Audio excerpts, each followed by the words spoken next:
me know when. This is good information. We don't want to block it out. Yeah. So I'll just repeat myself. Okay. You can open it up, and I'll just answer whatever you want to answer. Yeah. So we're recording with Adam, and Adam is the Illusion on Patreon. So I've been following him for a while. I actually found you from a Discord page. Someone popped up a couple, maybe a month ago, and invited me. I don't know who they were, and I'm like, well, who are these people? And they do a lot of soccer decodes, and I'm like, well, I do soccer too, but I've been following a couple other things in soccer, a couple of like AI type stuff, and they're fairly accurate for the most part. There's some amazing soccer decoders. There's a guy called Kevin O'Kay and Brian. There's a few really good ones. Yeah. And so I started talking to those guys. They're like, yeah, the Illusion's doing pretty good on futures. And I follow Zach all the time. And, when I first started, it was I lost, the Islanders with Luxie 19. The Islanders lost. And I'm like, oh, the Lakers lost. I'm like, yeah, it's tough. So I came in when all these losses started. And I was kind of like, is this real? Like, Gematria, I know for sure is real because the numbers are there. But undeniable. It's hard. It's like with Biles. It's like, fatigue. So the Asian girl had fatigue in tennis. Serena Williams had fatigue in tennis, and now Biles. I'm like, these elite athletes with fatigue who I'm not buying that at all. I don't buy that. No. And LeBron walks off the game with 6 minutes left wearing number 6 at practice. I'm like, yeah. Okay.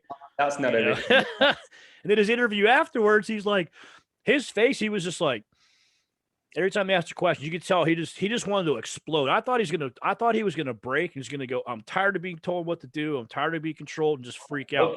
I swear I thought he was. That'd be amazing. Somebody's just it literally, it's probably never gonna happen. But it literally just needs somebody like Lebron. It's not gonna happen, but somebody like LeBron to come out and say, you don't think so? This is I don't. There's some sort of these secret societies, these deals that they make. I don't think we truly know the level. We don't truly know the level that goes behind it. That once they have you, I don't think you can escape. So you got an option. Do you continue and be a superstar? And I don't know. Or do you come out and speak your truth, which is, what happens to a lot of people that speak the truth. Yeah, and what's interesting too, though, is someone like Mel Gibson spoke the truth and came out with Hollywood years ago. And yeah, I remember I'm surprised he's still alive. So I hate saying that, but he's a high profile guy. This is where it's really tough. Is you don't know who's legit. Right. Even myself, mate. I've got 1,000 subscribers on YouTube. Yeah.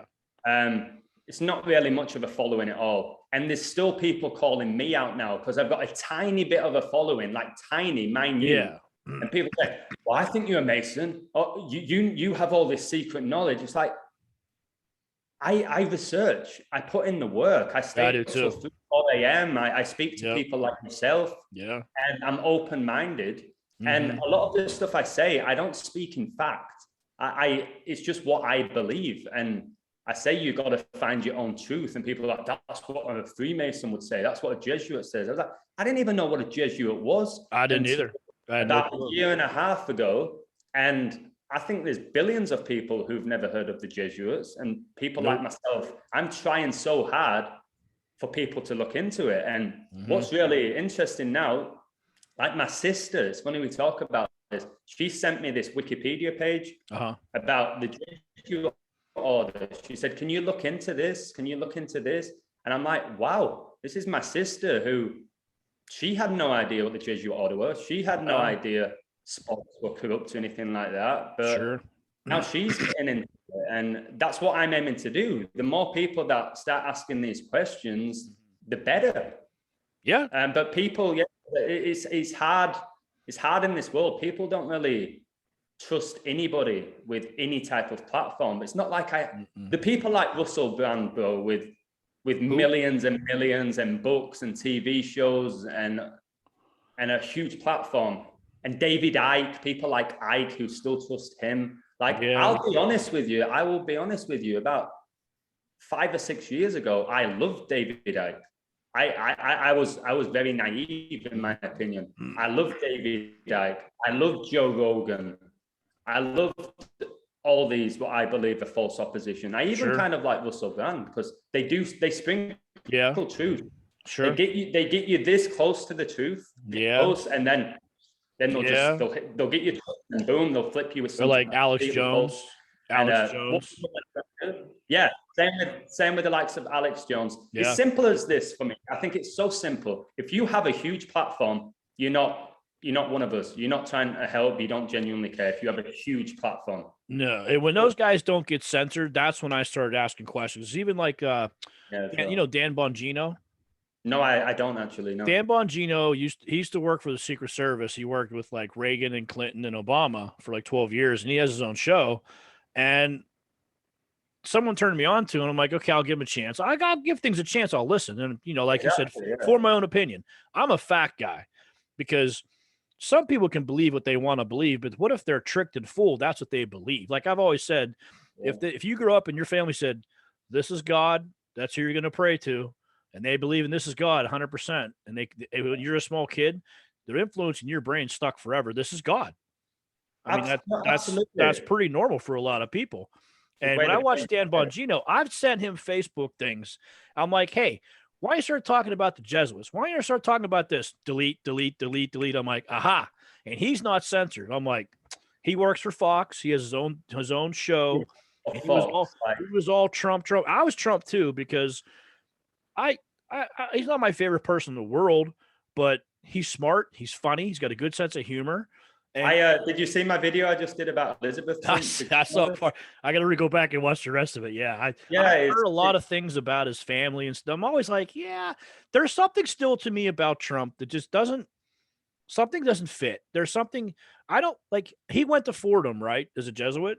Yeah, he was Jesuit educated, I think, for at least a couple of years. But he left for 2 years, and I read something saying that there was a disagreement. And when he came into office, there was what's that guy's name?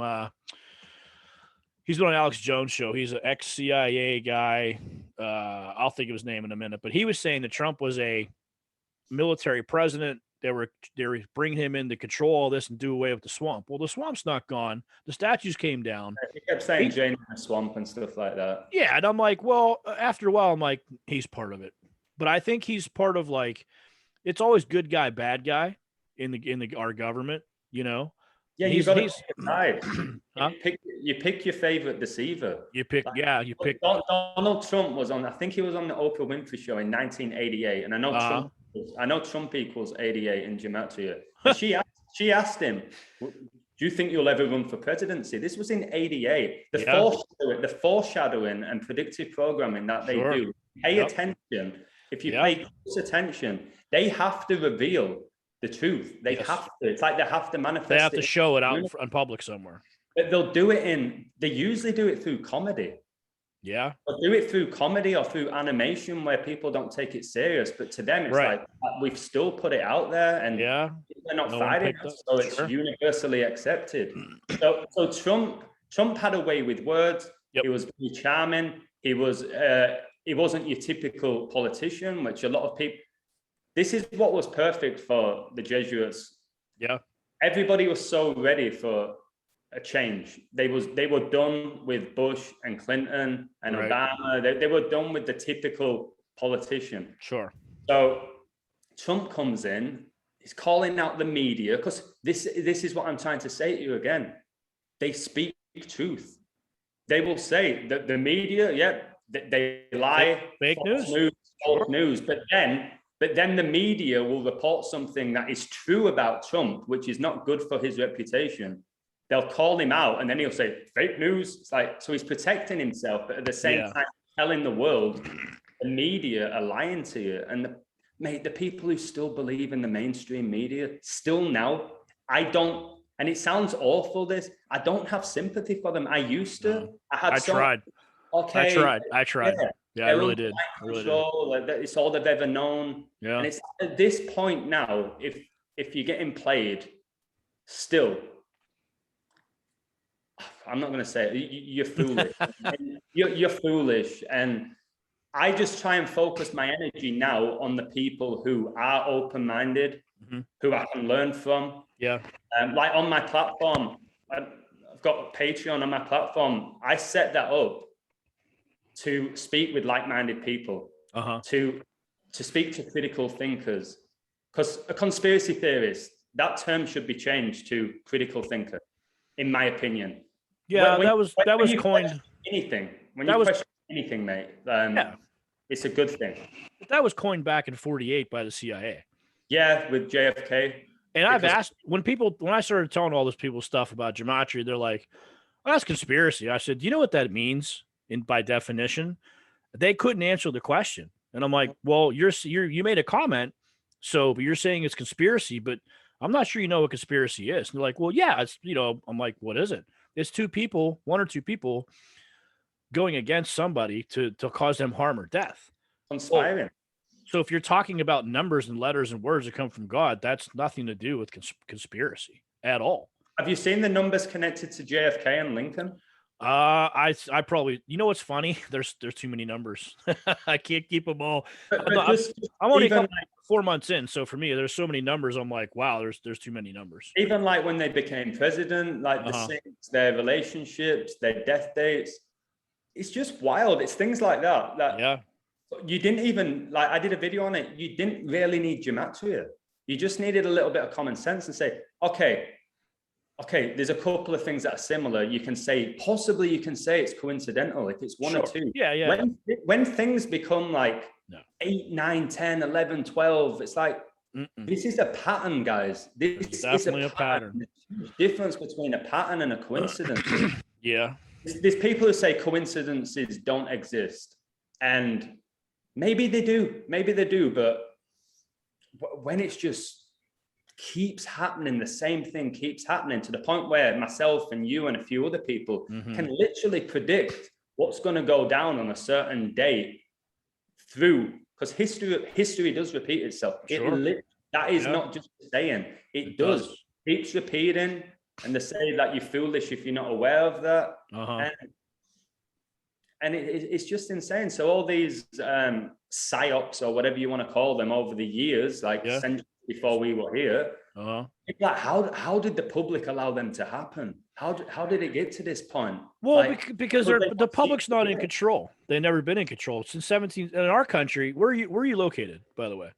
Right now, I'm located in Mexico, in Baja California, but I'm from England. This is where people are like, did this guy escape England? I was like, no, I lived in England. I played football or soccer, depending on where you're from. Right. And then I moved to Los Angeles to coach and to play soccer in the US.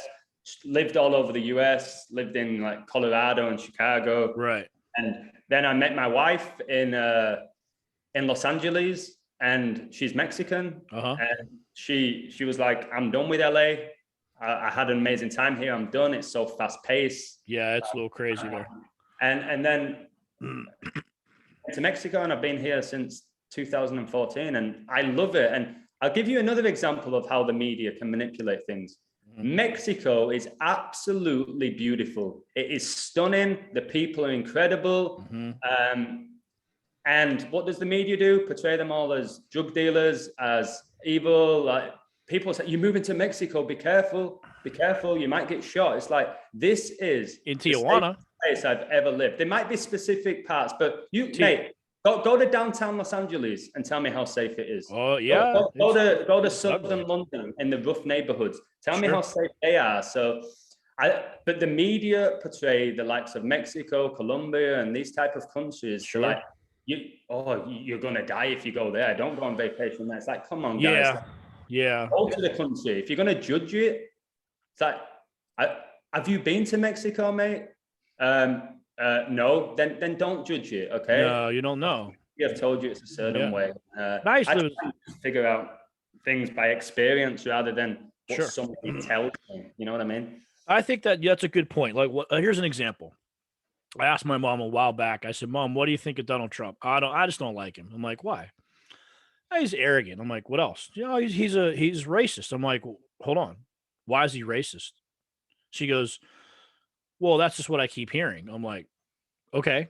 I said, do you have anything? Have you ever heard him? I said, based on what?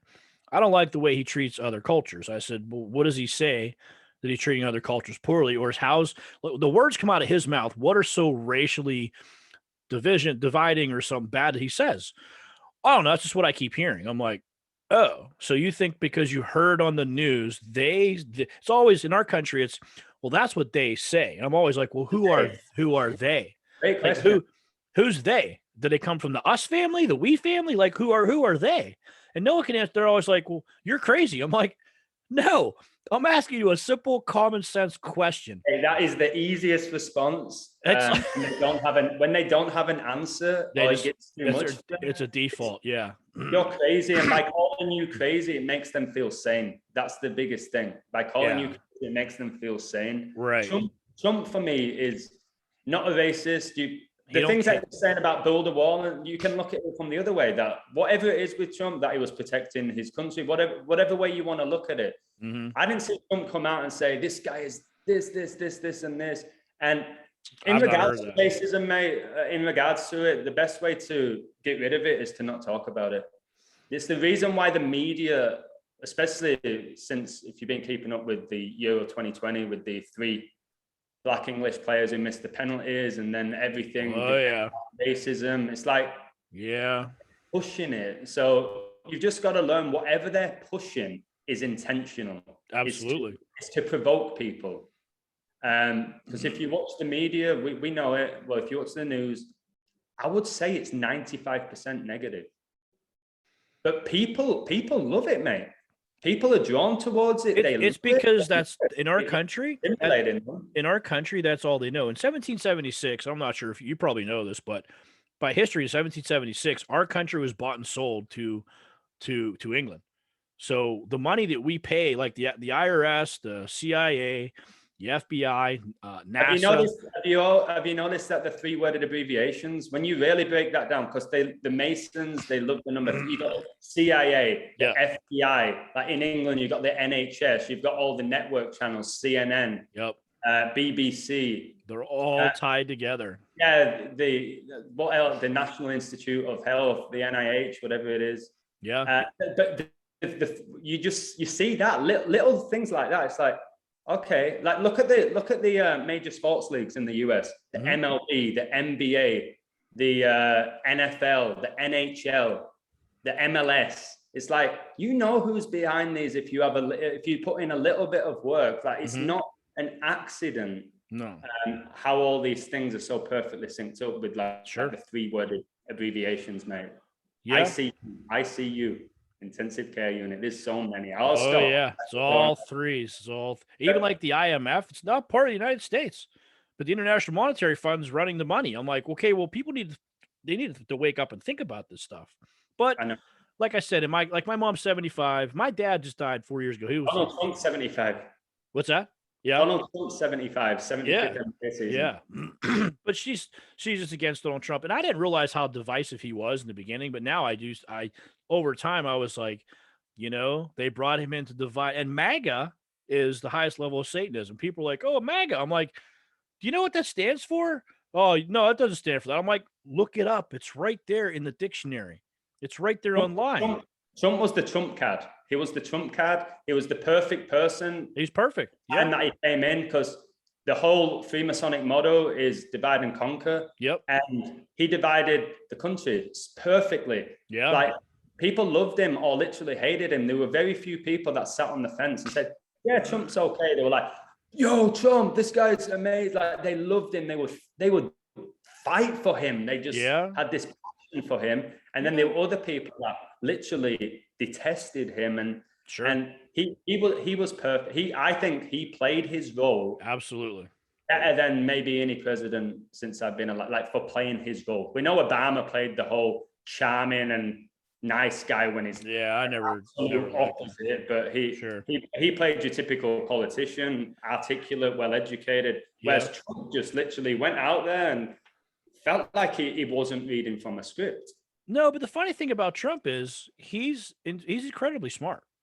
People don't realize how smart he's done. The reason I like Trump is he don't give a shit. Yeah. Look at his hair. Like, always look at his hair. I'm like, he's a billionaire. I'm like, look at his wife. Do you think he gives a shit about what you think? When he goes home at night and he don't have to fix his hair, and he goes home to that beautiful woman, he's like, I don't care what you think. When you learn that as well, when you learn to not care so much what other people think. It's liberating. freedom. It's freedom. It is. Yeah, that's one of the biggest forms of genuine freedom, is where people are so worried about what others think. That's why they often get pressured into doing things that they don't necessarily want to do. Sure. You've got to have some element of, I don't want everybody to think I'm a jerk. Like, you don't want to go out. Jerk. But the people who are craving for people to accept them, and I better not do this because it might hurt this person's feeling. I just speak my truth, to be honest. I'm not going to go out of my way intentionally to upset somebody, but I'm not going to keep my mouth shut if I feel I need to speak up. No, and I if I agree. feel that what I'm saying is going to be productive, I won't be, I better not say that because this person's going to get upset. That is, I wish people truly spoke their mind, but they're afraid. They're afraid. Here's an example. I don't own a mask. I don't wear a mask. I refuse. Now, there's some places they would not let me in. I'm like, okay, fine, I'll go somewhere else then. And it's only been not even a handful. I'd say 2 or 3 places. Like ice cream once is somewhere else. I'm like, then I'll go somewhere else. So, well, they're mandates, mate. They're mandates. They're not laws. They're not laws. Mandates. So and people don't know the difference. They need to study. Because they watch TV and they associate TV with the authority, because that's they're like they think the authorities come down to the TV, tell the people this, and people go, well, the TV said so, so that's the authority. I have to listen. So one day I go to Walmart. This is probably 4 or 5 months ago. And have you noticed the Walmart's logo is that of a sun, like the Society of Jesus? It's the what? Their logo is a sun. I haven't noticed that. No. Yeah, See, I'm still learning stuff. I'm like, every day I'm like, huh? I'm like, of course it is. Well, it is in Mexico. I'm pretty sure it is in the US. In Mexico, the logo. I gotta write that down. Yeah, it's definitely is here, and I presume that's the same in the US. It's a sun, mate. Yeah. So I wonder who owns Walmart. And they keep running out of money and coins. I'm like, oh, now they're running out of food, mate. We've got a food shortage. Food's disappearing. All this stuff happening within 18 months. We've got issues with money and then food, and then, like, come on, like, all at the same time. No. All at the same time, like give me a bit. What a coincidence. We need to get rid of coins. We need to get rid of coins and cash. Yeah, it's like, what about when I put my debit card in there, which everyone else has put their hands on, and it's like, come on, guys. Yeah, people weren't thinking. So I go to Walmart. Lady and her daughter walk in. They're talking to this big guy, and he's like, I heard him say something about a mask. I turn around. He's like, I'm not wearing no damn mask. I said, good for you, sir. He goes, I'm ex-military. I've already done my time. I've taken my orders. Now I'm a free man. I said, good for you. I shook his hand.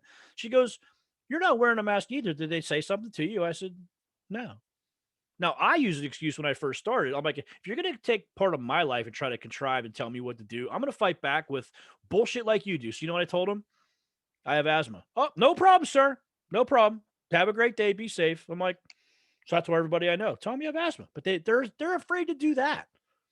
They're afraid to say, I have slight asthma, but I could actually take a piece of paper and say, no, you can't tell me what to do, blah, blah, blah. And we you like, stick up for yourself.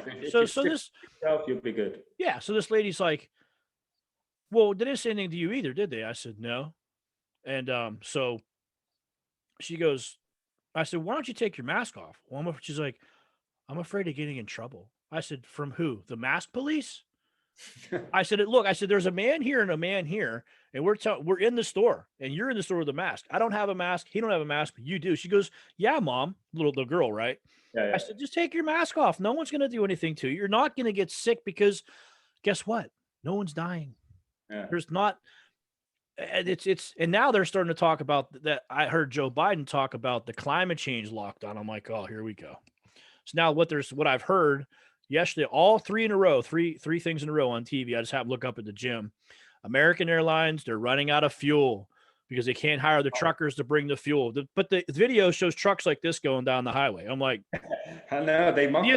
Do you think you can show the parked trucks with none of them driving at bare roads? I mean, that's what they should have shown. And people are just like, oh. And then you have someone like in the World Forum, the Klaus going, people won't be able to travel. They won't own anything. They'll rent everything and they'll like it. That's another 3-worded abbreviation there, the World Economic Forum. And they're all like that. Yeah. Anthony Fauci, 50 cents, climate change. Yeah. these lorry drivers, it's all going to be self-driving. And again, that was all foreshadowed in movies in the 90s. Like they foreshadowed that. And the Matrix, the Terminator. Yeah. Yeah, They it's all there. They tell you what's going down. Like they tell you what's going on. Did you see in the Matrix, you probably know this, that Neo's passport ran out on 9/11/2001? His passport ran out. No, I just watched I watched another video I saw a while back, and I saw another one pop up yesterday. I started watching it again just to kind of get a visual of that again. But I know it's there. Think how many dates they could have put on that passport, and they put that one. Yeah. So yeah, the stuff about the lorry drivers getting COVID, the farmers getting COVID. It's like what they've done a really good job of as well over the last 10 years is making so many people lazy. Yeah. So many people lazy. Like, yeah, self-driving car, I can sleep. It's like, no, drive, enjoy it, focus. Right. Because a lot of people now, especially the younger generation, they can't concentrate. And that's usually because of the video games they're playing. They can't concentrate. Well, so if you can't concentrate, you can't focus. And when you can't focus, you can't process information. No, they cannot process. And I talked to one of my biggest pet peeves, like I'm a very easygoing guy. I don't get mad at a lot of things. I don't have a temper. But what really gets me fired up when I call on the phone to customer service and explain, like I bought something online. It hasn't arrived since the 9th. And I called 2 days ago, and they said, well, I'll send you a new tracking number. It's the same tracking number. It says not shipped. So I called back, explained to the same person, the same girl from 2 days ago. She had no clue who I was. I'm like, do you remember who I was? No. She has my address, my name, and the order number and the product. And I'm like, okay, so if you're going to ship it, and it says it's sitting, UPS did not pick it up, but you said you're giving me a new shipping number with the same shipping number, it's not going to arrive. I have to call you back again. Well, just wait another 10 days. I'm like, I've already waited since the 9th. Now you want to wait another 10 days? I feel like and your website says 3 to 5 days shipping. I'm like, what part's not making sense to you? Like, is it me? Am I not comprehending? These younger people, they can't. I'm sorry to some. There's a lot of younger people out there that are brilliant and smart. Absolutely. Way smarter than me. There's some just incredible, hardworking, smart people in this world, all ages. But what I'm saying is, they're just programmed to say stuff on the phone. And sometimes I'm like, can you stop reading from the script, please? And just answer the question. Or you put someone else on the phone. Give me your supervisor. They can't. And that's why I think, because the media, like I was always taught going, my dad grew up in the recession. You know, he was born in 1920. And then when he was 80, I said, Dad, what was it like whenever, I said, what do you think of the recession in 2008? He goes, what do you mean? I'm like, we're in a depression. He goes, depression. He goes, what are you talking about? I said, well, we're in a depression, right? He goes, no. He's like, Kenny, we used to sit at home, or we used to go when he was 10, him and his brothers took a pail. They stood at the food bank all day long. Wow. He goes, some days we got food, some days we didn't. I said, what'd they give you? Chicken broth. I said, with chicken? He goes, no.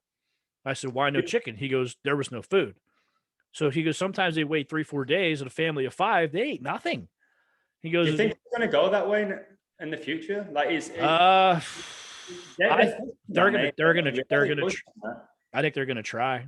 Yeah, I really They're going to attempt that, and they're going to attempt universal basic income, which they're already talking about. Little by little. If you notice in the media, like yesterday, they show American Airlines ran out of fuel. The trucks can't get to places, which means they're what I've heard, they're going to raise the rates of gas up to about $10. So you can't drive.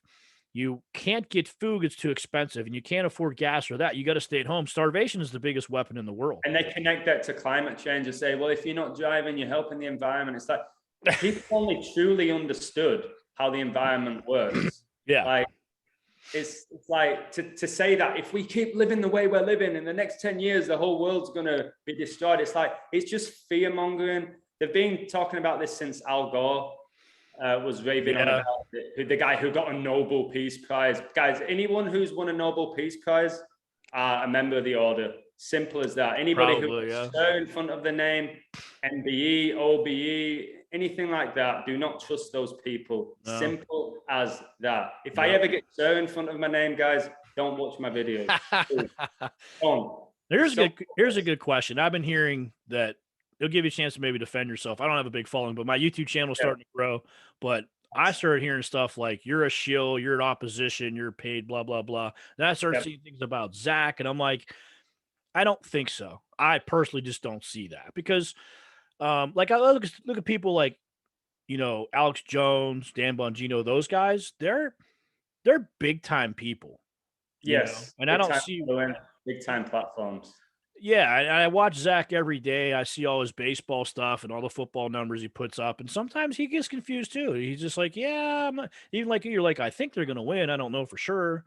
So I guess the question is, how does how do I don't really want people to jump on board with the sports things and say it's all rigged because it's free money. So shh, keep it quiet. But the Yeah, rest of it, like the government, people need to wake up and need to go, maybe, yeah. 'Cause there's some people I've converted. They're like, yeah, I do. I'm like, here, watch this video. And they're like, oh, I'm like, is that a coincidence? You want to see 500 more? And they're like, no, that's enough. Then they too much. get it. They get it.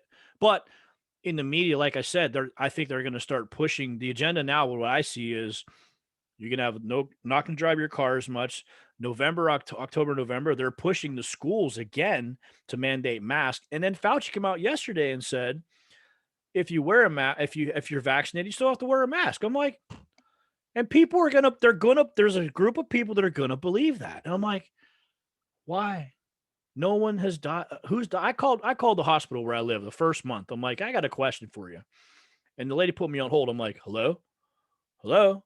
And another lady picked up infectious disease control. How can I help you? I was like, yeah, I got a question about this whole coronavirus thing. I said, the Governor Wolf just put out in our state that there was 3,406 people that got coronavirus. I'm like, is your hospital, is that true?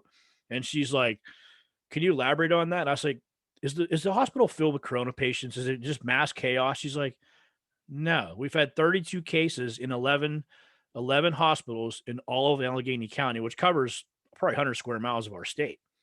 Yeah, what I did, I drove around where I live. It's like 4 major hospitals. The car parks were empty. That was a big sign for me. I was like, Yeah. Everything was supposed to be overflowed. The car parks were empty. I was like, this is very interesting. You say your governor's last name's Wolf Wolf. in sheep's clothing. Yeah. These governors are Well, clearly all members of the order as well. Gavin Newsom's the best example. Like Zach said, didn't he, with the 56s? He said isn't that Pelosi's nephew? I'm not sure, but I've heard there's a family tie there. Is the governor? Well, I think they're all weirdly part of like a group of bloodlines, so and they maybe are they inbred then? Yeah, but possibly. Well, like the Rothschilds basically came out and said that you could only get with somebody who was basically your same DNA, and I'm sure the royal family is the same thing, and that's what they do. It's a small circle, but they keep it tight. They keep it really tight, and people fall for things like, well, how can they be related? They have different names. They were born in different countries. They fall for that because they can't process. They can't process that things like your name, your birthday, that they can be manipulated. Yeah, easily. Yeah, but Wikipedia says this, and this. It's like just see the connections, see how many presidents were Jesuit educated, and then tell me the Jesuits are not behind it. And Masons too. Yeah, all the way back to George Washington. I'm not saying all Masons are bad. Yeah, we know that. That's the thing as well. Yeah, George Washington was a 33-degree Freemason. Georgetown in Washington was named after him, and he was a 33-degree Freemason. I tell people he was a Mason. They laugh at me. Yeah, look it up. It's all there. In Mexico, he was a Freemason, and open Freemason. But when you tell people this, they think everything's a conspiracy. It's like, no, they were Masons. This guy was Jesuit educated. It's all just there's so much programming going on. Luckily for me, I don't have cable. I've not had cable in years. I got rid of all my TVs. I mean, I do streaming stuff when I watch movies and sports, but I don't watch the news because it drives me. I'm just like, lie. I watched the Olympics last night a little bit, and everything they said about Biles, I'm like, wow, talking about fitting the agenda, but people can't relate the terms to one another. I'm like, how do they not see that? It's so simple. If you just pay attention, it's just easy. But like Zach always said, People love to be entertained. They want to know all the dirt and all the stuff and all the. Bread and circus. I don't care. Bread and circus since the Roman times. It's been bread and circus with the Colosseum. Yeah. They keep people distracted. I say sports are a weapon of mass distraction, professional sports. Yeah. And I love sports. Anyone who knows me, I'm a sports fanatic. Playing, I used to watch them all the time when I really believed that they were legit, emotionally involved in it. That's one great thing now, is I'm not as emotionally engaged. Like my country, England, got to the final of the Euros. I didn't watch them play once. I was a huge Manchester United fan growing up, huge. And if they lost, it would affect my day. I would go for the day. And now I'm like, I really have no interest. When it comes to the gambling aspect, obviously, when you do what you and I do and we decode these games, you're not going to call everything. You're just not. But what I learn from my decodes every single day, and because life is a classroom, every time I do a decode, I learn something where I'm like, wow, I've learned more on my Gematria journey than I ever did at university, at college. I promise you, I got into it. This is hilarious. I'm telling you, the syncs that I have with numbers are a joke. I got into Gematria at 33. And the only reason I got into it was because of COVID. We got put in a lockdown, and I'm a guy who needs to be doing something. Yeah, me too. And I was forced in my house, and we were only allowed to leave our house 30 minutes a day. And I was like, am I a prisoner or am I a dog? Am I a prisoner or a dog here? Correct. And basically, I was like, okay, I'm gonna write a book, which I finished, but I'm not gonna publish it. I did it just for me. I enjoyed it. I'd spend hours a day doing it, and I called it The Illusion. This is at 33, mate, because I'm 35 now. At 33, we know Jesus died at 33. The highest rank of Freemason is 33. And I called myself The Illusion. And then turns out The Illusion has all these numbers synced up with Jesuit numbers, which makes me laugh. Yeah. I was born on the 14th of April, 14-4, how you can write that date, like the Jesuit order, and 12 times 12 is 144. So all these weird things, every time I do a decode on my Patreon, whatever numbers I'm focusing on, it's like that's the amount of Patreons I have or how many subs I have on YouTube. When you get into this, these numbers, they find you. Yeah. They find you. Like, you don't even have to go looking. Like, I don't search. I shut my brain. I do my decodes and I shut it off and I'm done. It's easy for me. I don't know. Some people I can see where they get really obsessed because I'm not. If I lose that day, I'm like, I really go below 50% on a day. Yeah. So at the end of the day, if you break even and have a couple wins days in a row, you're winning. So it's fine. I'm not emotionally tied to the sports, but are you? People need to decide this before they get into it. Are you doing it for the sacred knowledge? Are you doing it because you want to make a ton of money? You want to get rich quick? Because not as easy as you think at all to call these. To me, it's a long-term journey. That's what I see. There's money there. You know, we might get cut off in about a minute and a half or so. If we do, we can relog another one. It's 40 minutes, but I think it's like it's not 33 minutes. Yeah, no kidding, right? Funny, my birthday is August 15th. You know what that is? No, go on. The Jesuit holiday. Oh, it is? Yeah. So, so now I'm decoding, doing stuff. I'm like, wait a minute. And my dad was Catholic. He spoke in church. He always put $20 in the offering plate. Never read it. He did really good in the 50s and 60s. And sometimes I wonder, I'm like, maybe he just didn't agree with the order because he suddenly we lost all the money. It was gone. You know, went from like country clubs to nice cars, leased a car in 68. I'm not saying we weren't super wealthy, but he made a lot. He $50,000-$60,000 in the 50s and 60s. Oh, that's like $200,000 now. Yeah. But then we went to like $27 box of mac and cheese for 4 people. I'm like, that's intense, isn't it? That's a big change. But I wish he was still here because I could have asked him, like, Dad, do you know the Jesuits? Because I know a lady who works in a Catholic school for 40 years. Now, do you know who the Jesuits are? She's like, oh, yeah, I know who they are. I'm like, how do you know that? She knew nothing about Gematria. But now that I talked to her, I'm like, we got to work on these codes because, like, you and me, we keep missing things from time to time. Like, we'll get them right, but we're going to miss too. Like, why are we missing? There must be a common denominator there that something is consistent that we're missing. Or are they still working on these numbers like daily all the time? There's someone in the background, like the key maker, just on the matrix, just doing stuff? There's I people who don't know. believe that it's the universe. Okay. This is none of us will ever find a concrete answer, which I kind of like. I love mystery, mate. If somebody came to me today and said, Yeah. I'm gonna tell you everything, you're gonna know everything, how everything works, I would say no. I don't want to know. But There's a part of me there's a part of me that wants to know. yeah, I would like to know more.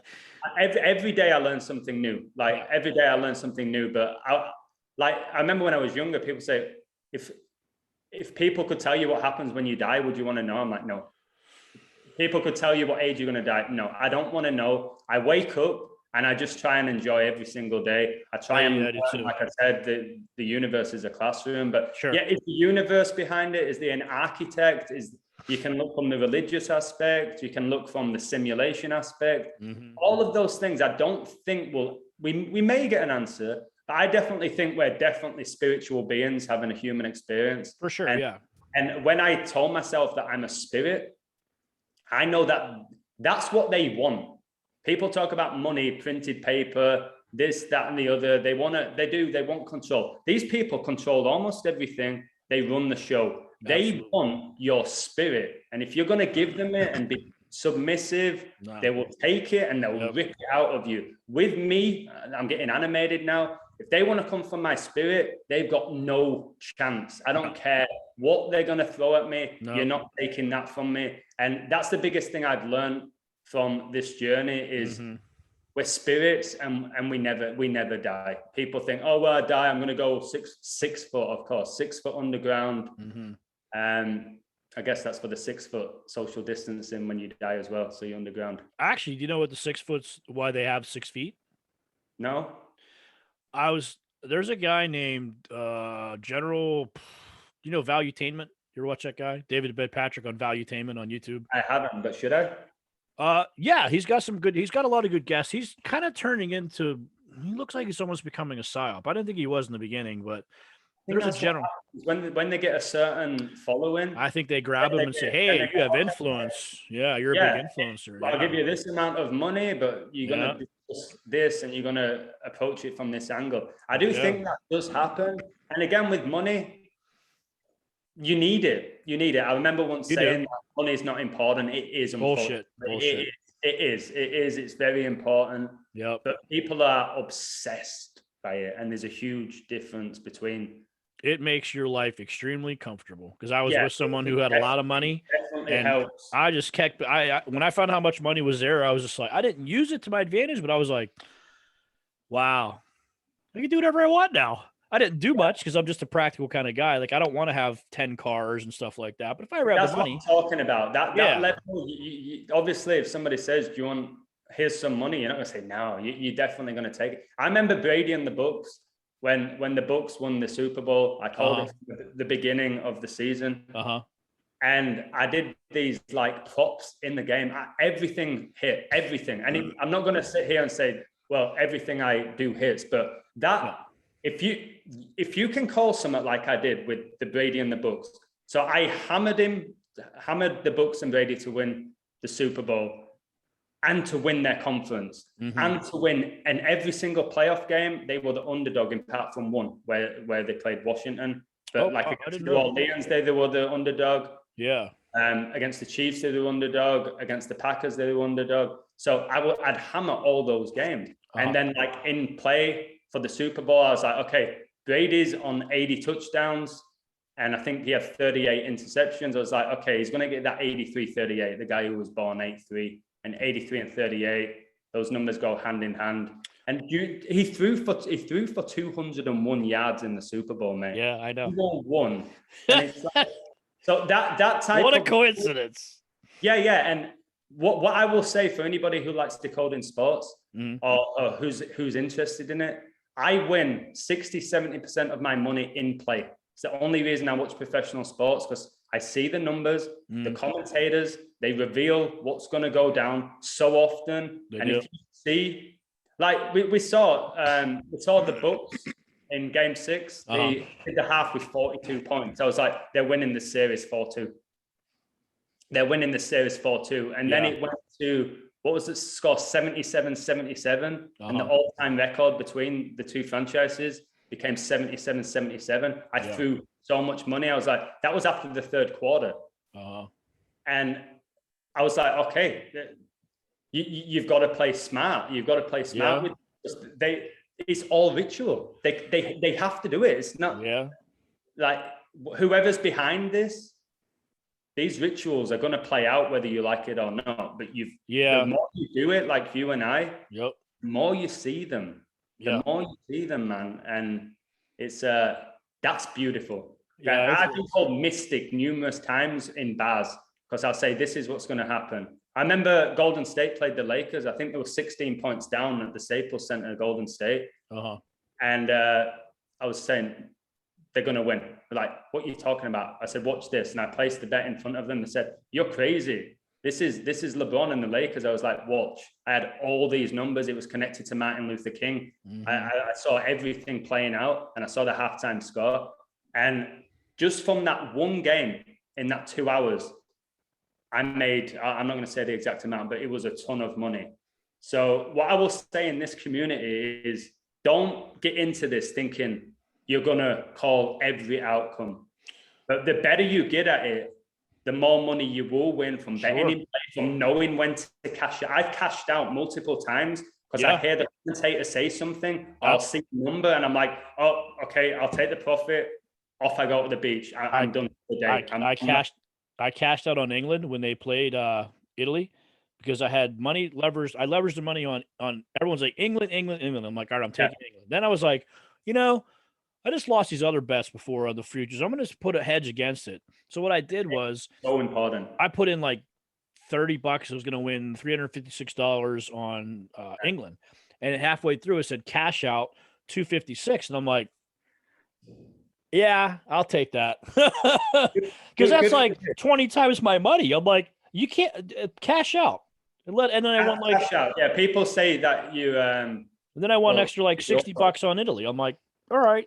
My disappointment is when it's over. Here's my disappointment with Gematria and sports. Whenever it's over, someone like you and other people, I always hear the same thing. No offense, but it's like, we missed this. We missed that. It's like, and I think that's why people don't believe in it because they're like, well, you said that afterwards. Why didn't you get a prior? Like, there's so much involved in codes. Like, I'm not doing futures that much because it's a lot. It's a lot. Like, you put these codes together, I'm like, how are you doing so many codes in a single day?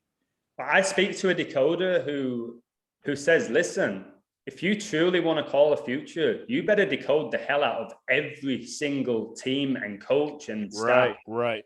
Just but then that one or two teams. Who would have called the Bucks at the beginning of the Milwaukee Bucks at the beginning of the NBA? I can't think of anybody who would have. Everyone said the Lakers, and then everyone said the Nets, then everybody said the Suns. The NBA was so strange this year. Last year was so easy. Like, I can't believe that LeBron and the Lakers won the NBA on National Father Daughter Day when Kobe and Gianna died. Like, those it's just weird. You don't need Gematria there to be like, Like, here's an example. Here's a good one too. I live in Pittsburgh, where the Pittsburgh Steelers. Yeah, are they not owned by Jesuits? They're Irish Catholics.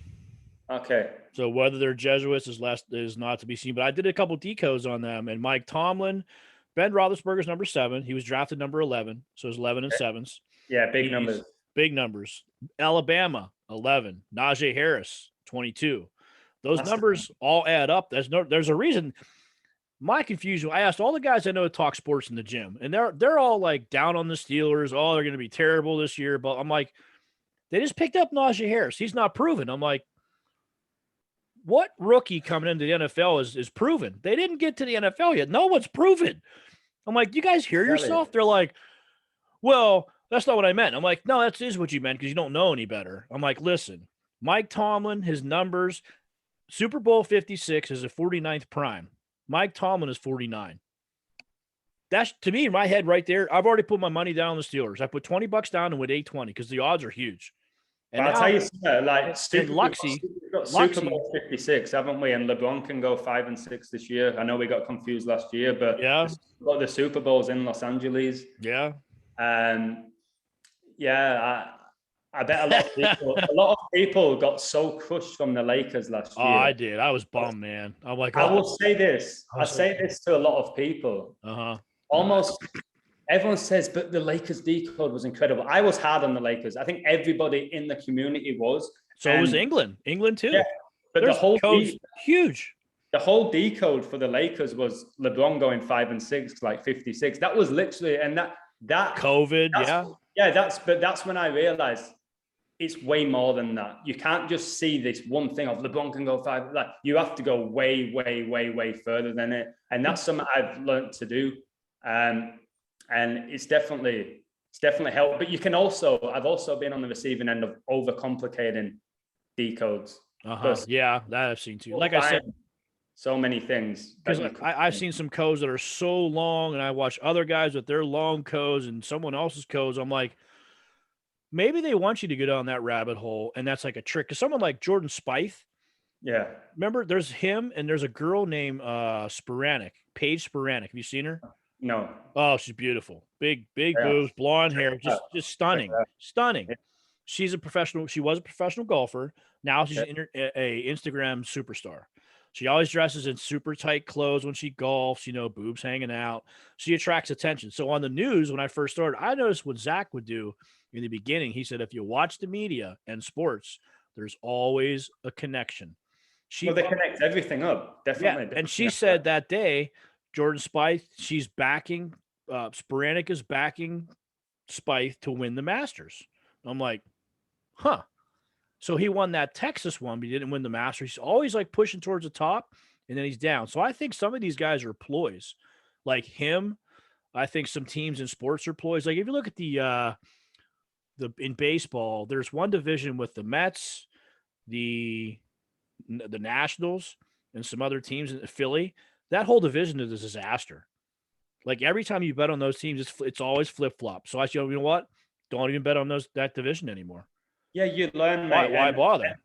In golf, usually the winner is the one the commentator's not talking about. Yep, that's what I've learned. And when they're really hyping up a team, like the hype up the Brooklyn Nets, when they're hyping up these teams, it's a good chance.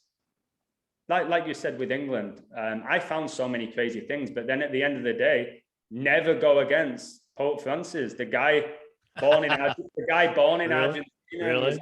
Italy and Argentina and Italy win the 2 major championships in football in the same year, and 21, the big Jesuit number. It's like you can't miss that. So we can throw out all these numbers. Italy did have crazy numbers as well. I just thought England had more. But I never saw anyone code. Like I follow a bunch of different people. I never saw anyone doing any codes with Italy whatsoever. I'm like, I did. I know a few guys. I just went with England. Yeah, who did like Italy. Well, if you think of the 34 recently, 34, you had number 34, Giannis, win the NBA, and he got the MVP, number 34, and Bucks equals 34. But then you had Italy went 34 games undefeated. Oh, see, I didn't see that. And then you had Lionel Messi winning his first trophy for his country at age 34. And I think Leo Messi equals 34. So 34, when you start seeing certain numbers, like 34 was the number. I was focusing on 33 because I've got this whole thing in my head about the number 33 and how that's such a huge number to them. And it is undeniable a huge number to the Masons and the winning number is 34. I was like, England was 33. Italy's going to come to Wembley in the final, get beat by England, and then the undefeated run's going to end at 33. So it's a game. It's a game, and there's not many people who are great at doing this, but I'm trying to grow the community so more of us can do it. And on my Patreon, I'm very humble. There's a couple of people on my Patreon who I think, you guys are incredible. You could be as good as me and you're just not aware of it. And I'm like, yes. But they say, no, I learned it all from you. You inspired me. I'm like, brilliant. I love that. But you've taken it to the next level now. That gives me chills because I'm a teacher. I actually stepped down from my job because of this year, about a month ago, because of all the new mandates. I'm not playing along. I don't really want to work for a governmental institution. That's one of the reasons why I set up Patreon and YouTube, just to try and see if I could work for myself, because I don't want to be controlled. But the more this community grows, the more people see through the mainstream media, the more people accept that professional sports are rigged, the less power these people have.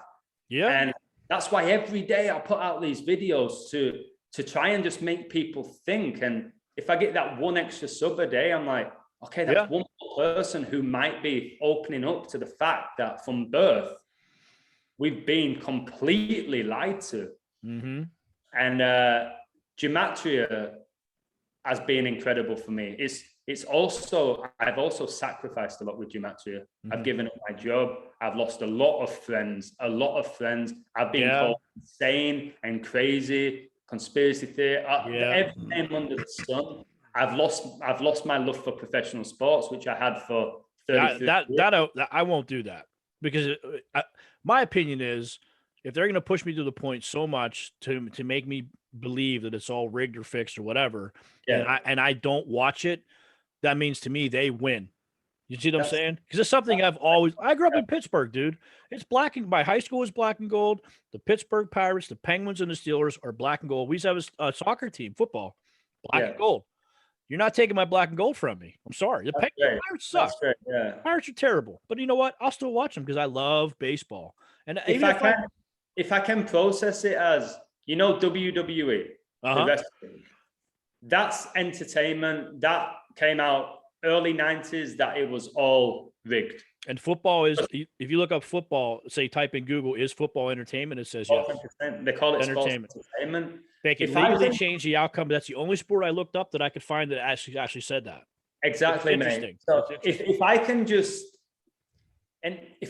accept and say, Adam, this is because it is entertaining. It is. Like, it's beautiful. Whoever's writing this stuff, whoever's behind it, it's drama. It's pure drama. Yeah. Sometimes I feel like it takes too much of my energy, where I don't like that. Whether it's positive or negative energy, it's taking so much of my energy that I could be using for something else. But if I can accept that sports are rigged, but it's entertainment, then maybe I would start watching them. But I said the only reason I watch them is to decode and play. I don't get emotionally involved in the outcome unless it's financial. It's not like, oh, this is my favorite team, this is my favorite player. Like, it's amusing watching the rituals play out. It's funny when you'll see Steph Curry get the ball and he's like not even looking and he'll throw a three. And I'm like, you really believe that there's no magnets in there? Like these shots. I'm not convinced of that yet. You know why? Like I watched. You don't think? Huh? You don't believe so? I'm trying to buy into it, but I played sports. I played golf, and I was a baseball player as a kid. And I will tell you, a 92 mile an hour fastball coming at you. I played in an intercollegiate league when I was older. That ball, it's 0.78 seconds, a 90 mile an hour fastball. You have to think and swing. Yeah. And not a lot of people can hit that ball. So to say that's like, did you see? I don't know if you did the video or not, but there's a video of a guy throwing a frisbee in the golf thing or whatever. Was that you? That was me. Yeah. I'm not. I think I might have sent you. I'm like, I'm not convinced because I might actually got it in. Yeah. I might be able to throw a frisbee and hit that thing. If you give me 100 chances, I might get one. I've almost had a couple home runs. My dad had 3. I mean, I'm not a great golfer, but I can do it. I just said though that it was the last shot of the tournament, the very last one. I think it's somewhere like it's hard. It's hard to buy into that. Very last shot to take it to a playoff, and then he ended up winning it. And just all the numbers behind it. It's now, how do you explain the Harlem Globetrotters? Where they're at like the top of a stadium and they throw a ball into the hoop, or they're that's different. That's totally, they'll spin it and then just throw it like that. It's like that. To me that's different. But like throwing a frisbee, I mean, we used to play football with frisbees, and we'd go out for a pass and throw it, run and catch. So it's kind of like I can see where that could be done naturally. And I've watched athletes growing up that were amazed. They did it. We watch them and go, how'd they do that? Like out on my street. You know, like playing. There's definitely elite There are some elite athletes, incredible feats. But again, my whole thing is the media absolutely hammered that story. And if it was just pure genuine, the media don't hammer happy news unless it's something that's probably got some weird ritual behind it. It was everywhere. It was everywhere that what they call it, where like online everybody's like following it. What they call it? I can't remember the name of it. Trying to think what you're thinking of. Viral. It went viral. And I think viral. Yeah. Anything that goes viral, there's something deep behind. Like I said, I'm a fact guy. I need to see proof. Like you said, like most people, I'm facts. I want to see the fact. Like if you show me, take me somewhere where I could go and do get a basketball that's been rigged or fixed, and I could shoot it myself from half court, and they'll make it go in for me. Like 100%. Yeah. Or if I could do that, then I'd be like, it's fixed. That for me, until I get to that point or someone shows me some physical proof, then I would agree. But I could see where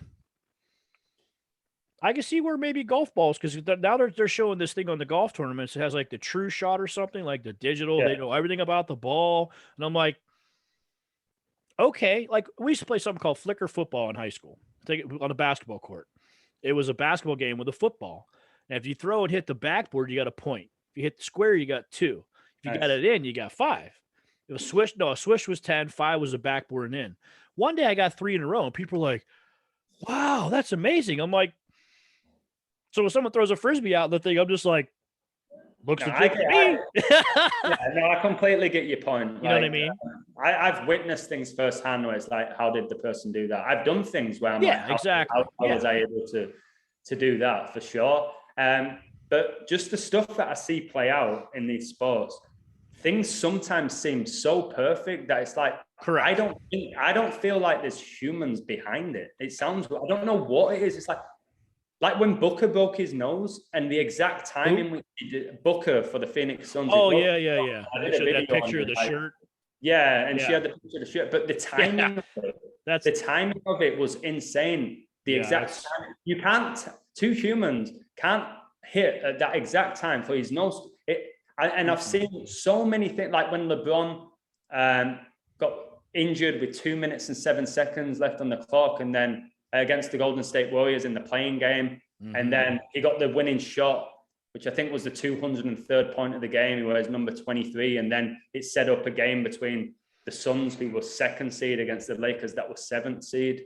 I was like, this is just, how was that guy able to poke LeBron in his eye with 2 minutes and 7 exact? Like, it's I don't know. There's people who know how it all works, but I don't think they're necessarily responsible for the ritual and how it plays out. I think they help and they assist with it. I think that's the biggest thing one of the biggest things I'm learning is, yes, the Jesuits, the Masons, they own all these franchises. Sure. They own all the media. If you look at it, they own the money, all the money circulation. That's stuff that's factual. That's easy. And research. Sure. But the rituals that play, like Brady throwing for 201 yards, how can he, unless they make up the statistics, you can't be that good to be like, okay, right now I'm going to throw for 16 yards, guys. Off you go. It's too perfect. And then I'm like, correct. Wow. But I'm sure, like, if somebody like Giannis is like, okay, Giannis, mate, tonight you're getting 42 points. This is why you're doing it. But just go out on the court. On the court. Doesn't matter what the hell you do. You are getting 42 points tonight, Giannis. Yeah. Just go out. Just shoot. Just go on the court, and it's going to play out. You're going to get 42 points. And he's probably like, oh, okay, fine. Yeah. Like, I feel like it is at that point that humans are aware of these rituals, but they can't perfectly execute them. There's something way bigger, and that's where people get lost. You start talking about demonic forces and the architect, the universe, is it God? Like, that's where you'd be in a room with 10 people and everyone has a different opinion. Yeah. That's beautiful, but it's also like, that's why there's not a lot of unity in the world, because people disagree on so many things. And Well, there's because no real hard facts. everyone's stuck in their own little tribe. That's true. It's they're stuck in my tribe. If you're not in my tribe, then I can't agree with you. Or, like the Democrats, Republicans, it's like that's ego though as well. The ego is something. Absolutely, yeah, when for I was sure. writing that book, I did about 8 pages on ego, and every human being needs to have an ego. You need to care about your health. Yep. About how you look, about how you need to care. You need to have ego, but you need Confidence. to be able to tame it. Sure. You need to be able to tame it. And right now we're living in this social media world, this ego where people are desperate for likes and followers. And the beautiful, well, not beautiful thing is I was one of those people. Really? Back in the day, I was the guy who wanted to have X amount of Facebook friends and this and that and this status and say, oh, wow, you're great. I don't search for any of that now. And if somebody compliments me, I'm like, it's nice, but it doesn't go to my head or anything like that. It does. If I post something, I got rid of Facebook. I had to. It became too political. Yeah. I've kept Instagram because I live the other side of the world, and my family like seeing what I get up to. Like when I go to the beach, so I wish I was there. So I keep that for them. Yeah. But back in the day, mate, I was obsessed with Facebook. I'm like, I'm pretty sure this photo is going to get me 100 likes. I was one of those people. So yeah. It's hard for me to really judge because it's only been like 2 years or less where I've been down this path of truth. I used to question things. I'd question my teachers at school. Yeah, I've questioned stuff learning too. This, and I used to, when I played at a really high level of football, I'd question the coach. I got in a lot of trouble so many times for questioning the coach, but I couldn't help myself. So I've always had this desire in me to question things, but now, mate, the things I question now, it's a lot. I would never, ever, ever. I always knew politics was a joke. Yep. I always knew that from a young kid. I always knew that. Me too. I never let it. I never got involved in it. I knew it was all a big joke. I asked my dad when I was young, because every time we watched, like I told someone the other day, the last debate that I watched other than Donald Trump with Biden was Ronald Reagan. That was like 30 some years ago. They're like, I don't vote. I refuse to vote. My vote doesn't count. I know that. I'm convinced of that. They pick and select who they want in the electorals, but people still can't get through their head that they're voting to feel good. And at the end of the day, they don't, but then they don't feel good. I'm like, did you vote? No. I'm like, why'd you vote? I'm like, well, I voted for so-and-so. Why? Well, the lesser of two evils. I'm like, so you voted for evil. So you're evil too, because you support evil. A lot of them just say to me in regards to the voting system is just in case. Just in case my vote counts, I'm going to do it. That's what they say. What if it doesn't? That's the question they have to ask themselves. Well, what about this in regards to the government, which again is undeniable, the stuff I like to do. 3 of the first 5 presidents died on July the 4th, which is Independence Day. and I tell a lot of Americans that, and the majority say, you liar. No, 3 of the first 5 died on 7/4. And then you type in George Washington, who was the first US president, his name equals 74. 74 is a number that's connected heavily with the Bible and with government, just like 47 is. Yeah. And it's like, come on, guys, 3 out of 5 died on Independence Day. And Zach does a really good thing on the 74, like holiday equals 74. I think Independence Day might equal 74. I don't know. It's somehow related to death, I think, too, because there's like some numbers. If you get like a 74-21, it's like that team loses or something like that. Yeah, definitely. Yeah. Is 7 the 4th prime as well? I'm not sure. I'm not sure. I'm not sure, but I should know that. I'm usually really good with my primes. The lower ones, I'm not great. But that type of connection, which again, it didn't need much gematria, but then I'll polish it off. I'll type in the names of these people, their birth dates to death dates, the time between the deaths, and I'll find the most insane things, like 666 months or 7 years and 4 days between the deaths, and they both died on 7/4. It's like, what? And then both their names equals 74. It's like, no way that's a coincidence. And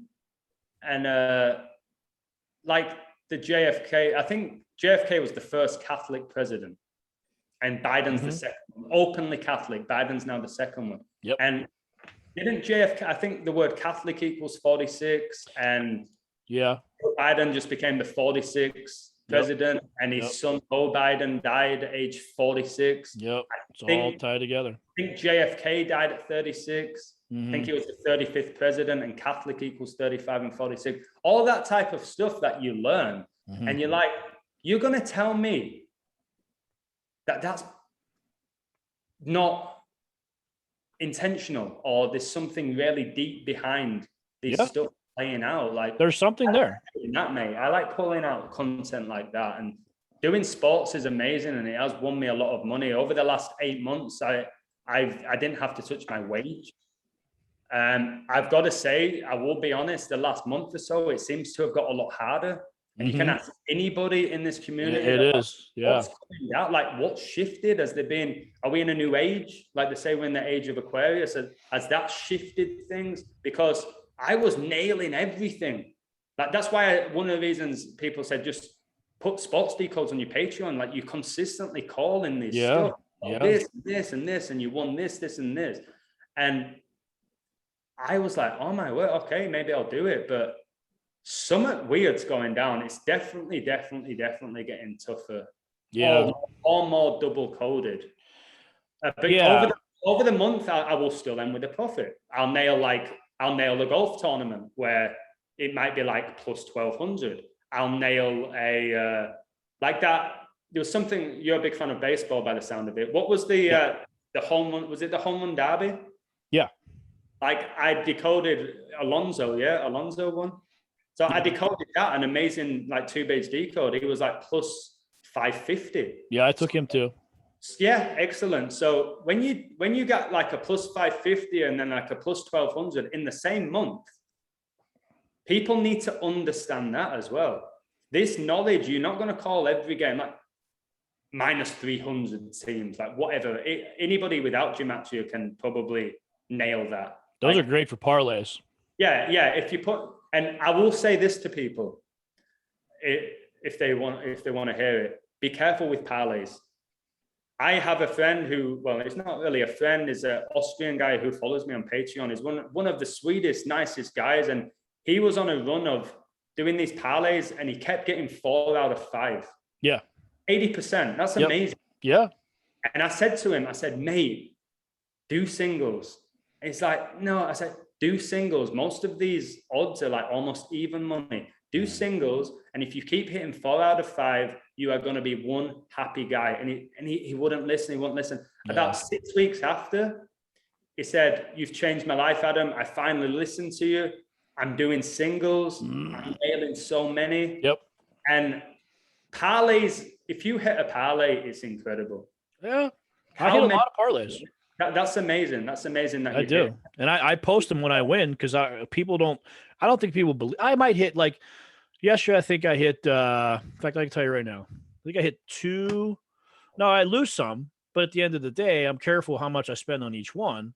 So I might lose one, or like lose one, but hit 3. So I'm still making the money. No, that's fantastic. But what I'm saying is, like, if you do two 5-team parlays and you get 8 out of 10, imagine you did singles on I usually what I'll do is I'll do like say I want to pick 2 teams. Like today I picked the Braves, they're plus 115. I picked the Tigers to win straight, but I'm going to build a card based on who I think might be the better picks based on codes. And if I feel these 2, I might do baseball. I do like 2 at a time, and I'll do 4 at a time. Now I did hit 3 weeks ago. I hit a baseball 10-team parlay. Oh, wow. That's fantastic. But some of these above 10 teams, you can bet $1 and win $1,000. No, I know. So it's worth putting $1 in for maybe like 2 or 3 different cards and mix them up. Or what I'll do is I'll put a whole list of like 10. I'll be like, yeah, let me take a few out, because you're going to hit 8 out of 10, right? Yeah. So take 2 out, and that's been working well. I almost hit 5 times. I did a 12 and a 14. I like 3 12s and 2 14 teams. I missed 2 on 3 and 3 on the other, and I'm like, it's a matter. Those are going to pay out $1,500-$1,800. I'm like, for a couple bucks. I'm like, it's just a matter of time. Soccer, I hit 3, 4, 5 team parlays consistently, and I keep I'm posting them. so excited for the Premier League coming up and like La Liga. Oh, okay. Major leagues. Yeah, that's where I got my reputation from, decoding Soccer. From soccer, yeah. Yeah. I think Zach was like, and Rambo, a guy called Rambo is an incredible. Yeah. He called me out and said, this guy really knows this football. And right. And then you learn about all these other sports. Like, I probably know more about American sports than the average American now. And I never grew up watching them. Sure. Just again, you learn. You don't have to watch it. Just know the numbers and the knowledge. Yeah, like if I go to an American and say, when was the NBA established? They won't have a clue. I don't know. That's what I mean. It's like the 6th of June, 1946. I think 8 days after Donald Trump was born. And so little things that you like, I learned this stuff because it's out there. The internet, again, like almost anything in the world, it's pros and cons. It's how you use it. And there's so much knowledge and wisdom on the internet, but there's also a lot of garbage, and a lot of people choose the garbage. Yeah. And call people like me weird for knowing the stuff I know because they know about the Kardashians or whatever. Oh, before I forget, we brought up the point before about the 6 feet social distance. Yeah. Oh, yeah, mate. Yeah, I'm interested. What that was this, there's a general on, I'll find it. I'll send you the link. You can watch it. It's about a 45-minute video. It's good. There's a guy, a general from America, lived in China for like 20 years, learned everything about their culture, everything else. And he wrote a book called China Wars. And he said, right on Valuetainment, he said, they're coming for America by 2030. Their goal is to own everything. There's Agenda 30. Yeah, I've already seen that too. Yeah, absolutely. And I tell people all the time, we have this much time. Yeah. They're going to take little. They've already spent the last 100 years taking little by little. Now they got like this. Eventually, they're going to go, "We got you," and you're going to go. They call it with the vaccine. What do we do? Operation Warp Speed was Trump approved. Trump approved. Exactly, but everything now. What they're telling, everything now is Operation Warp Speed. So either they have a certain amount of time to get stuff done, or they're like, okay, we've got these people right where we want them. This is where you just press that go button. They're almost there, in my opinion. Yeah, this is something they built up though, mate, for centuries. Yes, I know. The biggest gift these people have is patience. They're so patient. They are very, very patient. And they're very wise, and they've got all this wisdom. That they're very patient. And so before I forget, the 6 feet, it's for 5G. According to the general, he said 5G is one of the most powerful military weapons they've ever used. They can go to a community, turn it on, your lungs will shut down and collapse within 30 seconds, and you will die. Yeah, well, it's that strong. Online, they won't let you talk about it. No. Now the other part, like I'll put this up on Patreon. I'll try to put it on my YouTube channel. I don't know. It probably won't work. It might get a ding on YouTube. But I'm gonna post on there. YouTube. If you go against what I said, there's no words no one else ever said. These big names in the media. So if you censor me, I'm gonna go after and sue you because someone has to speak up and sue somebody because they'll just keep going. Yeah. Whatever you know information they're hiding, simple as that. Whatever information they're hiding or denying is the truth. Yes, and the 6 feet. Simple. Yeah, the 6 feet is basically the 5G. If you and I are, let's say, boyfriend girlfriend's walking together, 5G only sees one person. That's why they want you 6 feet. If you take 10 people, huddle up in a circle, they can't see the 10 people. It's just a dot to them. That's what it is. So that plus the other part of 6 feet would be. They don't want you together talking because we can group together and say, well, like me and you are talking right now from across the country. Luckily, we have the Zoom application, but they don't want us talking about it because they want to keep us dumb. They want to keep us dumbed down, not talking, not grouping. Then we can't. Weather warfare, all sorts of stuff, indoctrination. We can't fight back. And what did Trump say? Stay home, stay calm, be with your family. I'm like, home, stay safe. Do you know the increases in domestic abuse and alcohol abuse and substance abuse, physical abuse, sexual abuse? Stay home, stay safe was the most ridiculous thing ever. People were depressed, they were losing their mind. Yeah. And, people need to study the immune system as well because your body needs to fight. It needs to fight germs. It needs it. It's like like that's to inoculate to the germs. Rolling around in dirt as a kid. is actually a good thing. Sure. And when your immune system's not working because you're surrounded by everything and everything's so clean and you got to wear your gel and all of this and people rubbing it all over them, it's like, that's not good for you. But I don't use that stuff on my hands. No. Yeah. But I'll tell you something. To get to the Walmart here in where I live, you've initially got to. They take your temperature, by the way. See, I would not let them do that to me. I'm like, no, you're not. Don't come near me. Yeah. And there's people putting their head on it and stuff like that. Bowing down. Yeah. No. Oh, that's brilliant. Yeah. And like the mask is like a muzzle, like a dog. Yeah. And then they'll do this, but now, like with the hand sanitizer, I don't take it. Like I'll look at them in the eye, but then I walk 15, maybe 20 seconds to get to Walmart. So it's in this little like, what do you call it? I can't think of the word. There's all these different stores, and then you get to Walmart. It's a plaza. It's like a plaza. Yeah. Okay. So to enter the plaza, they take your temperature, blah, blah, blah. And then I walk 15 seconds to get to Walmart. They take my temperature and do the hand sanitizer. I'm like, and what I've started doing now, and I'm going to say it, I'm not embarrassed. I've been thrown out like 3 or 4 times from Walmart and Home Depot and gotten into it with these people. Mm-hmm. And people, oh, well, they're just doing the job. It's like, I'm sick of hearing they're just doing the job. So did the Nazis when they shot people, innocent people in the head, who just doing the job. It's like, I'm sick of hearing that. And so what I started doing, I'd go in and I try and avoid shopping at all costs. Like, and I try and help local businesses. I get a lot of like all my fruit and vegetables from local businesses and stuff. Right.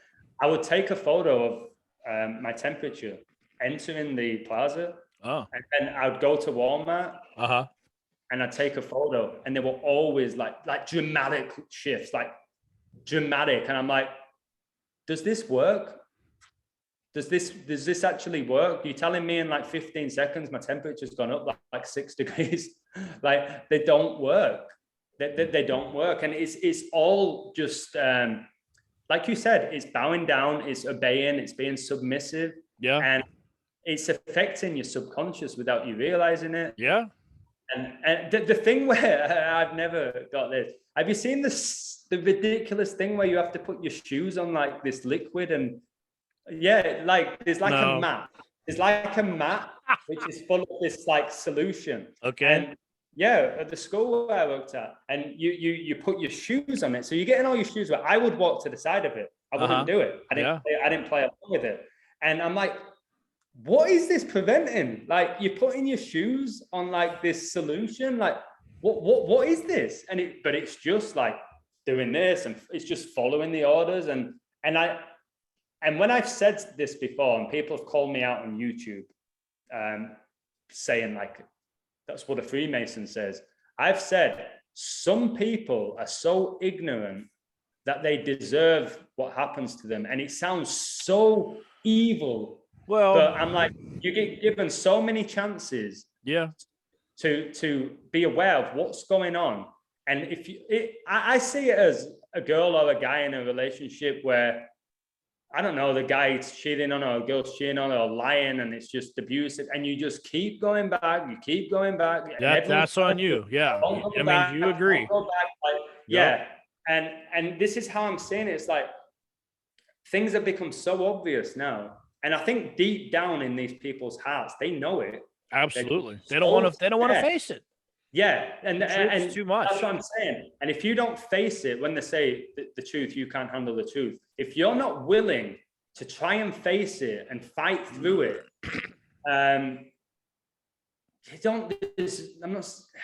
do you deserve it? A part of me feels like, yes, you deserve to get screwed. Yeah, I think so too. Step up. If you're getting bullied, you have to square up to that bully. Yeah, you got to stand some point. Yeah, and he will bully you even harder and harder until the point where you step up and you do something. Yeah. So I really want people to step up, and it has to happen now. It can't be in 2 years. It's got to be now. You got to do what you can now. We try and speak truth. We put out information. We try to help people. We're doing our, whatever people say, we're doing our bit. We're doing our bit. We stick Yeah. up for ourselves. We question people. Like you said, you went in Walmart. I'm not wearing a mask. You're sticking up for yourself. You're having a bit of pride in who you are. I don't wear one anywhere, and I don't get people harassing me. In fact, I've walked up to a couple of black people. This lady was in the store one day. She had a mask on, a black lady, and she had a mask on the top, or a face shield. And I was like, face shields, mate.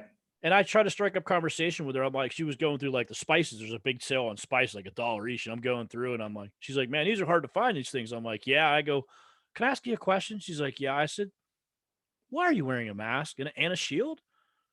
And she's like, well, I'm just doing my part. I'm like, well, Yeah, okay, but in my mind, I'm like, she's been convinced to do her part, not to stop the spread, so to speak, but they've convinced people not only just to wear the mask to stop the going on with the virus, but now they've gone to phase 2 where they're convinced people to go, I'm doing my part. Like the worst thing that happened to me so far was I went to a little pizza shop. There's like a 3-foot by 6-foot space in the front to pick up.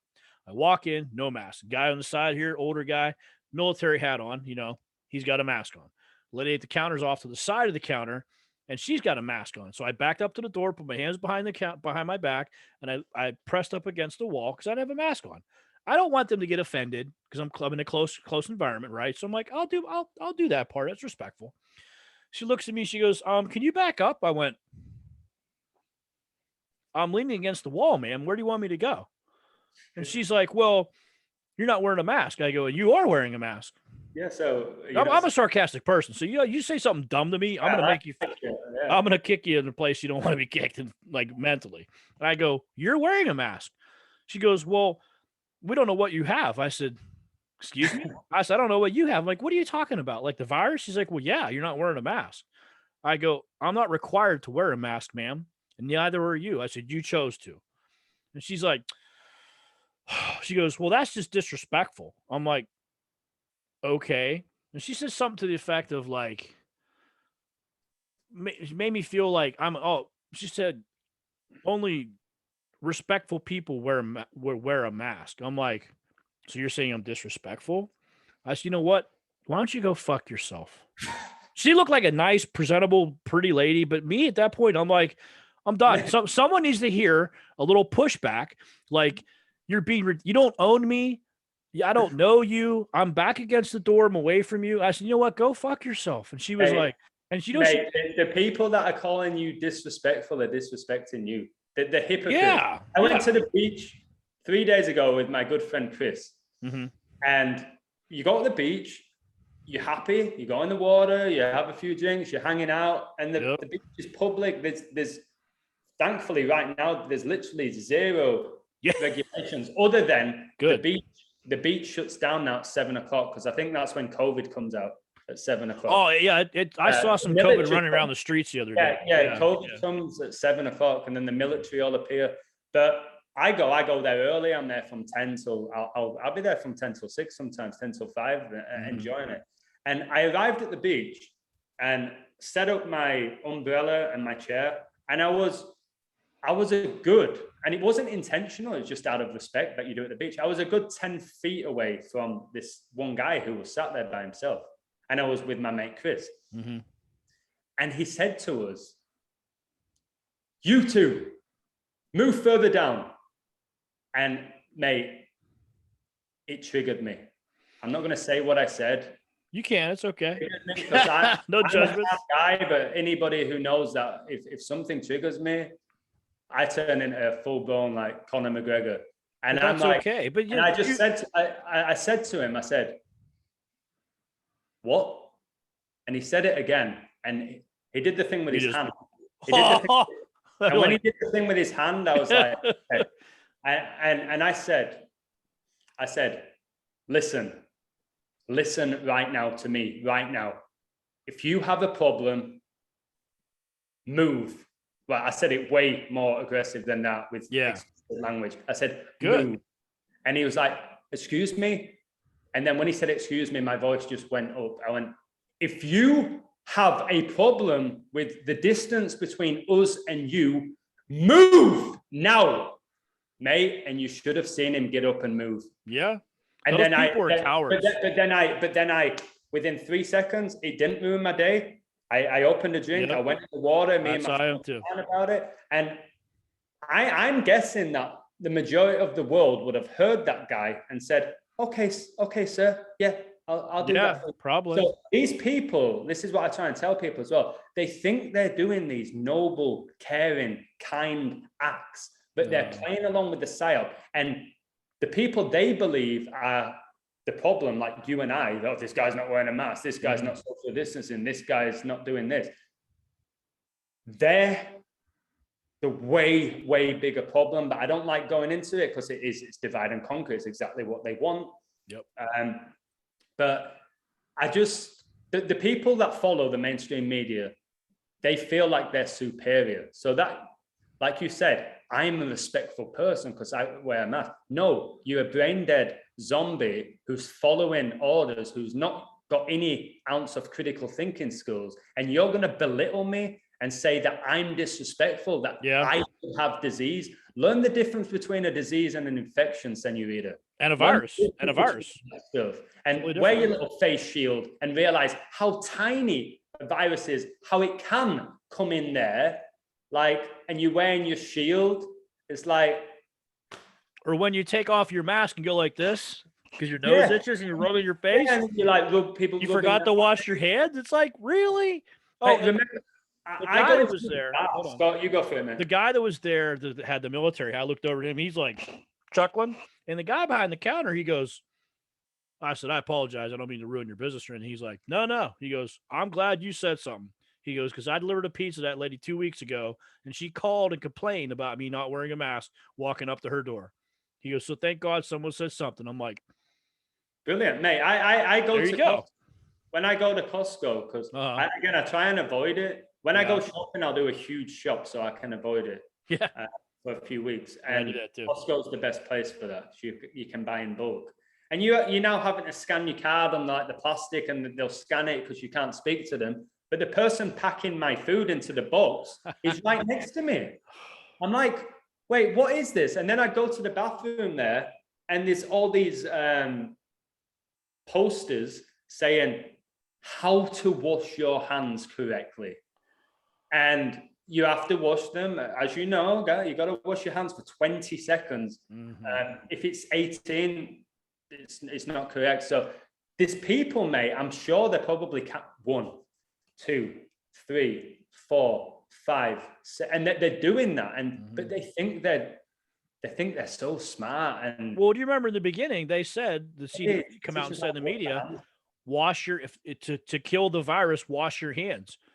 Then you don't need a mask. In fact, my cousin was he was the head pharmacist at a hospital called Mercy here, big hospital in Pennsylvania, 35 years, 4 degrees, 2 medical.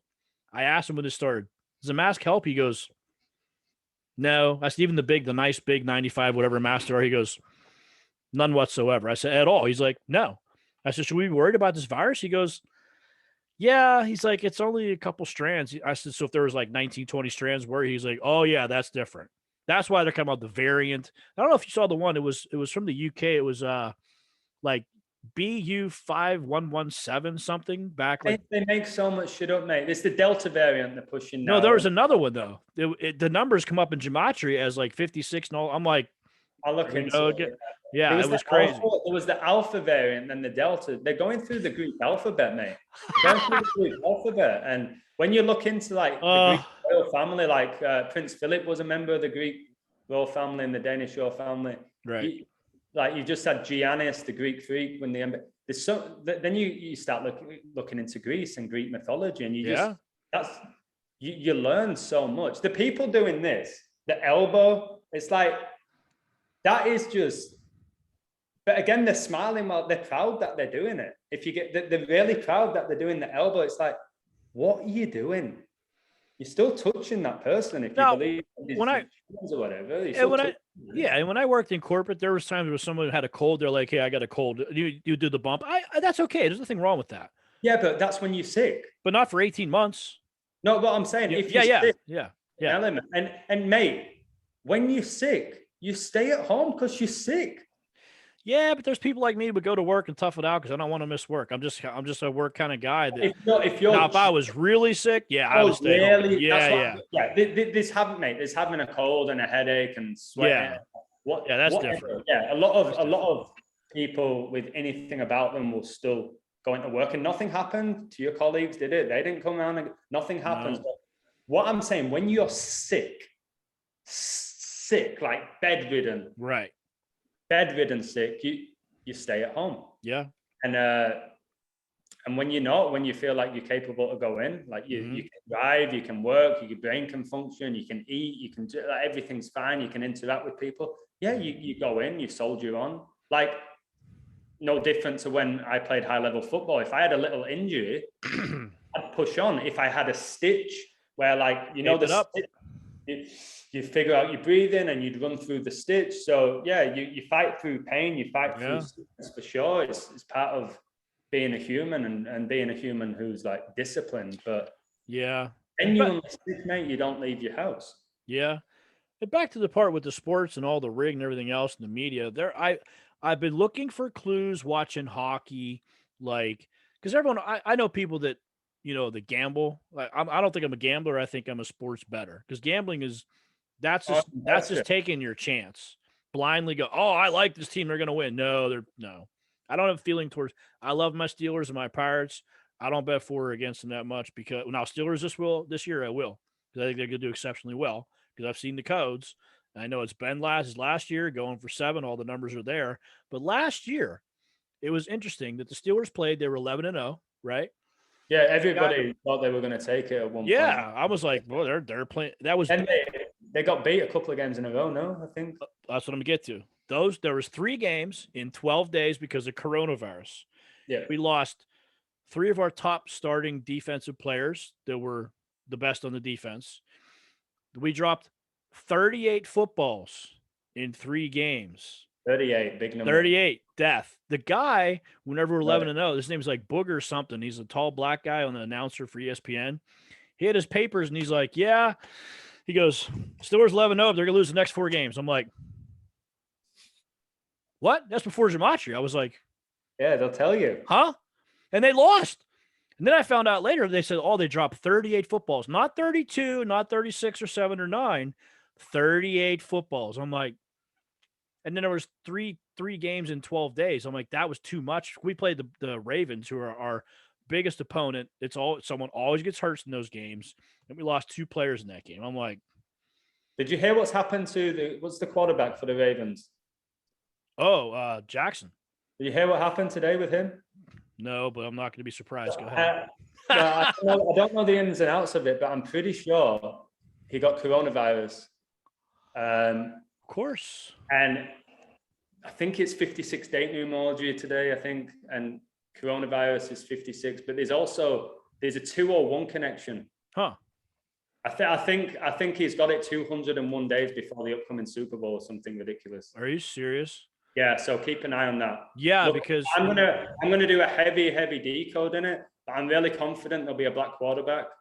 And it makes a lot of sense for the Ravens, honestly. So I might do a video on it. I'll look really deep into it, but that's the sort of stuff where they'll give you a lot of clues.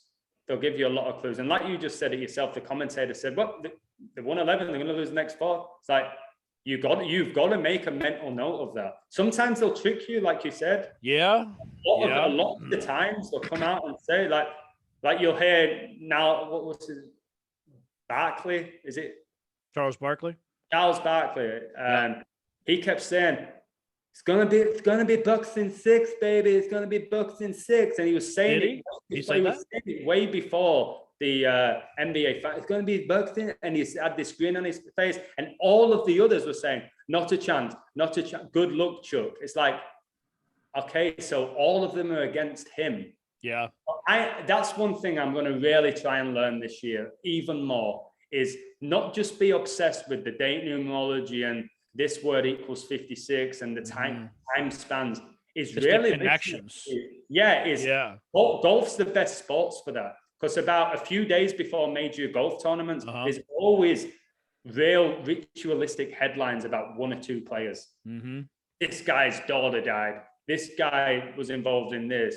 And it's like, okay. It's like with Ram, I think he got coronavirus, and then he won the tournament straight after it. Yeah, I've heard that all this year, all the people that had something to do with coronavirus all won. Like, remember, Italy was the first country to be hit by coronavirus. Yeah, that's true. That's true. They were. Yeah. So yeah, there's definitely people who've been connected to COVID. So that's why, again, we have to keep an eye on the Ravens quarterback now, and keep an eye on the Ravens. Maybe get on them to win their conference. Now, what's interesting though, Jackson could be the black quarterback who got COVID. That could be like you'll follow Jackson and they'll lead you in the wrong direction, because Vegas has a lot to do with this stuff. And Black Lives Matter equals 56 as well. Just see. Now I think it could potentially.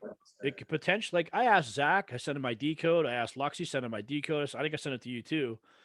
You're like the only one that said anything about it. Like, that's a good decode. Those guys have not said one word. I'm like, okay, it's nothing but sevens, the whole thing. If all year there's been Baylor, Gonzaga, Lakers 7, all these sevens, right? Tampa Bay 7. Justin Bieber he was up in the stands swinging a shirt 77 during Brady Brady was born in 77.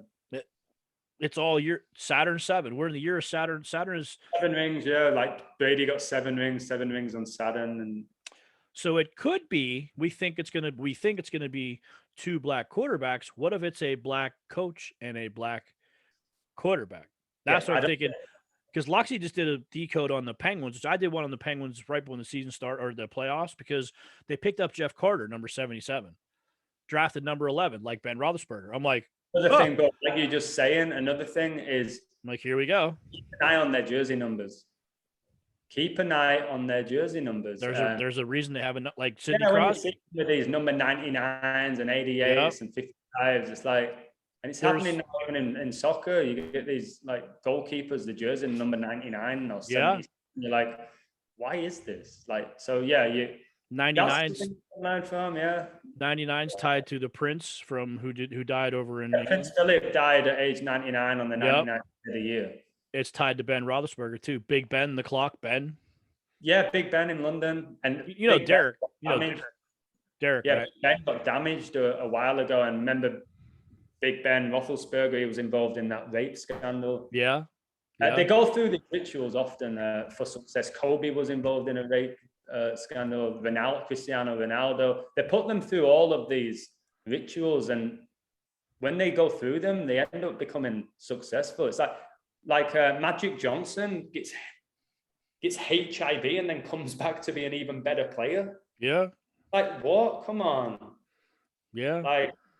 But yeah, I really like your point there about it could be a black coach and then the other team could be the black quarterback. There's definitely going to be a black coach or a black quarterback in Super Bowl 56. There has to be. And again, all the 56s we've had. Yeah. I've got like a 3-page document on 56. And then we have Super Bowl 56. It's like, yeah, I know. It's just so perfectly aligned, and what about not last year or the year before that, whatever it was. See all the Tampa teams that got to the finals?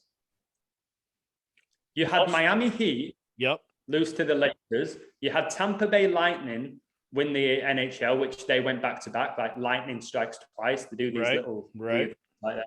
Sure. And then you had I think it was the Tampa Bay Rays lost to the Dodgers. Yep. And then you had the Tampa Bay Buccaneers.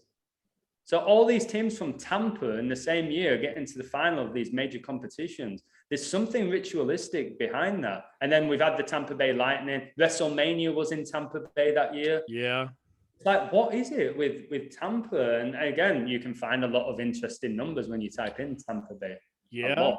Yeah. Trump lives in Florida, not Tampa Bay. But there's another thing too with this whole Tampa thing in baseball. Yeah. Nelson Cruz got picked up by the Tampa Bay Rays. Interesting. He's a big home run hitter. That puts them in a forefront, because it's almost like putting Barry Bonds on any team that's pretty good. that makes them way better. Yeah. Last year in the media, Ben made a point to say something like, let the old man play. Now, yeah. And then the oldest quarterback won it, Brady. Now, who's the oldest quarterback in the NFL now? Is it Roethlisberger? I think so. Brady. Because Rodgers is not as old as him, and the guy from the Saints retired. Well, what about Brady though? He's going to be 44, and the Super Bowl's on the 44th day of the year. So maybe he doesn't make. And you see, like the Penguins. I did a decode, sent it to Luxie, and he didn't say anything until the end when the Islanders lost. I'm like, "Did you get my decode on the Penguins?" He goes, "Yeah, that scared the shit out of me." I'm like, "Really?" He goes, "Yeah." I was like, "Oh shit, I missed that." And he lives in Pennsylvania, somewhere near me. So Okay. he's a fan. He played hockey. He's a fan of hockey and all that stuff too. Yeah, so, I know. I've heard he's a good hockey decoder. I've never. Yeah, he's good. He's good. He's won 5 out of 6 last years. Another 56. He said next year is going to be the Penguins and probably the Avalanche. And the number he did a video decode on the Penguins. Everything goes around Sidney Crosby. So the numbers are there. And you think about it, they lost this past year to the Islanders, who they lost in 4 games last time, right? So that could be their sacrifice to move forward to next year to win. Because Crosby, he may not play much longer. He's getting up there. You know, they kept Evander Malkin 71, Crosby 87. Yeah. Carter comes in 77. The coach has numbers tied to it. There's Tomlin. I'm looking up black and gold right now. I got black and gold is 86, 41, 238, and 67. Personally, for me, I wouldn't know what those are, but 41 to 67. Huh? 41 is a huge. That's a 13. 41 is just. And it's connected to Skull and Bones, and Kobe Bryant 41 died at 41. That number is huge. The number 41 is just incredibly huge. And check this out. I typed in black AND gold, and now I typed in black and the and sign. Yeah, I've got 50. You know what 50 is? Pittsburgh. Yeah, black and gold. And you learn certain numbers. Like 50 in Pittsburgh is huge, and certain states like Colorado and 43. Yeah, you learn them, and there's certain ones that just rarely ever miss. If the numbers at play for that team on that particular day, it rarely misses. Yeah, that's something that you can learn, but occasionally it does, but it rarely does. Like Pittsburgh and 50, man. Yeah, and then black and gold 31 is 11th prime. Ben Roethlisberger, drafted number 11. Pittsburgh 50. Wasn't there a rapper who brought out a song? I think Wiz Khalifa, like Black and Yellow. He just kept saying black and yellow, black and yellow, black and yellow. Oh yeah. I'm like, why does he keep saying like, what is this black and yellow? But colors are really significant as well. Like they honestly, are. The jersey that the team wears in a particular game can have a say, can literally have a say on the outcome. The colors are huge. Soccer again, for sure. Learning this stuff, it's just learning it all. Yeah, you'll have teams wearing certain colors. You're like, why are they wearing that color? They're the home team. Why are they wearing the away color? Yeah. When the other team has a different color to them, like, why are they doing that? There's something behind it. And again, type in that color. Like purple's the number of deception. That's why it's connected to the Pope, to royalty. Yeah. You learn that number. You learn about that color, and yeah, there's so much. Like I will say with Gematria, you want to learn about Gematria, astrology. You've got to look through the narrative, through the media. You've got to look into colors. You've got to look into date numerology, time spans. It's way more. It's way more than typing in a few words in the Gematria that people need to. That's why I said like anybody can do what you do. No, they can. No, they can't. It's hard. It takes work. The code play is only a few people that I think have the capability of really just sitting there and not getting taken in by the spectacle and just like looking at the scoreboard, looking at the time, listening to the commentators, looking at the facial expression. A lot of the time as well with this, mate, is you can see teams walk out and you can see their facial expression like they already know they've lost. Yeah, I've seen that. Yeah, they look, especially in basketball. Yeah, you'll see one team and they're coming out and they're all smiling, they're jumping, and then you see the other team, they're walking out like that, out the tunnel, and you're like, all right, they're losing. Yep. they're losing, and so often they lose. Like in a Super Bowl last year with Mahomes, he just looked so down when you walk out. He came out. Yeah, Brady was like, Brady's gonna kill him. Brady had the grin. He was walking around in his suit, his glasses, like he had this swagger, and there was no way they were gonna have Brady look that confident for him to get big.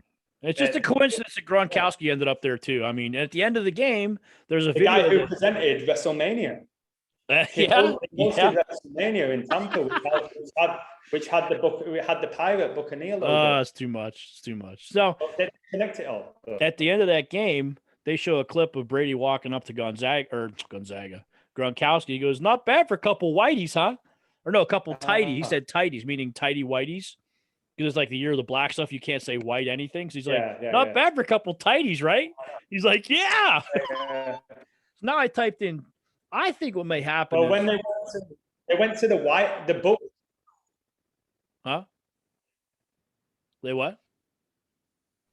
I said the same day the Milwaukee Bucks won the NBA, the Buccaneers went to the White House. Yeah, I know, but see, they don't. Again, they call it the White House, and like they had the photograph, and the three guys in the middle were all white, and everyone around them were black.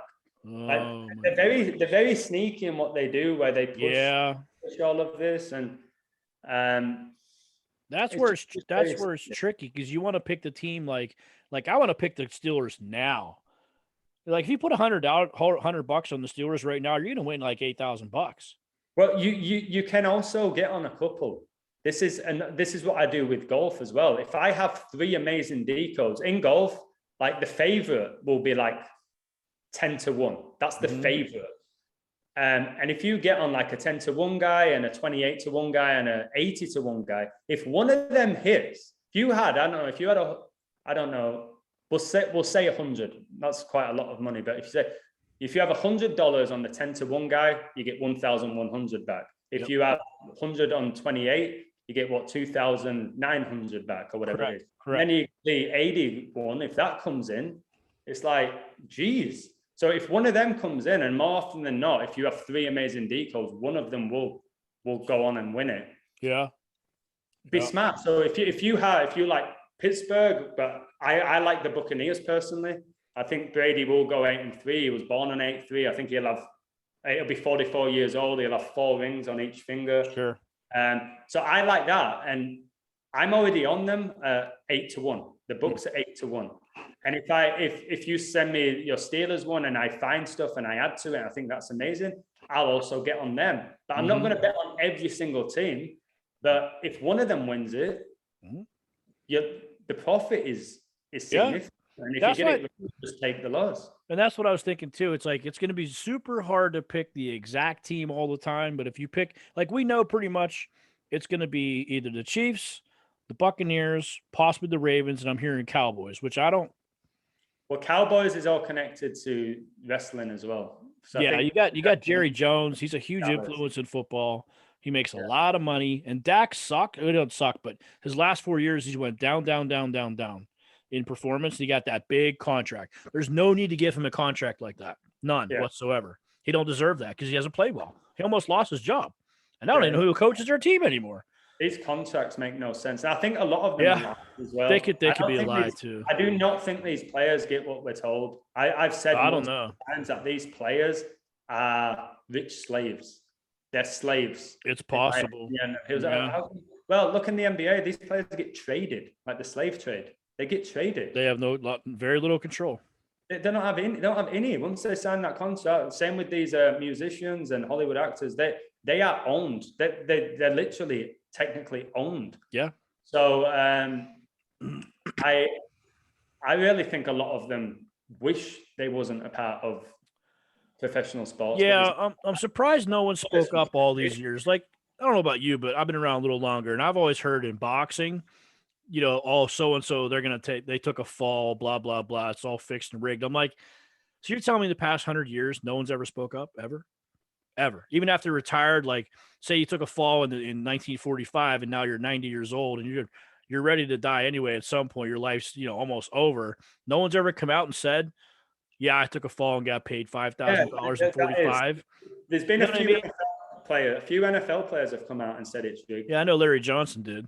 Yeah. So Um, and there's a couple of players that have come out in soccer and said, I feel like a robot. I feel like I'm just told exactly what to do. So they've kind of come out and said, I'm literally just fulfilling what I've heard like they indirectly say things without actually that's what it. they do. Yeah. They indirectly, and then you've just got to be smart enough to put it all together. But I get your point.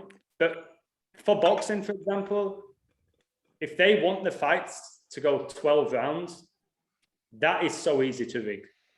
You see so many rounds, honestly. If you watch a Mayweather fight, so they'll do this, and they'll do this, and then they might pull off a little punch there, and they'll get trained how to punch to the point where it's gonna hurt, but it's not gonna knock these people down. And then, like Mayweather or something, he'll go in and he'll hug them for like 10 seconds, then he'll run off again, and then before you know it, it's like the 10th round, and then all it needs is like, all right, guys, it's the 11th now. You're going down in this round.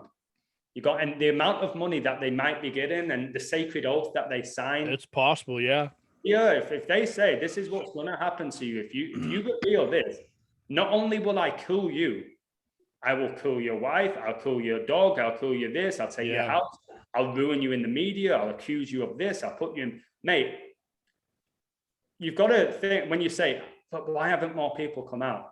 If that is what they're doing to people and saying these things, and they've probably said in the past, you remember that guy? Yeah, the guy who died when he was 33 years old of cancer. You remember that guy? Yeah, he was going to tell people. He was going to speak up. And look what happened to him, mate. Yeah, like those two singers, Chester Bennington and Chris Cornell were best buddies, both allegedly hung themselves and did drugs. I don't see where that's...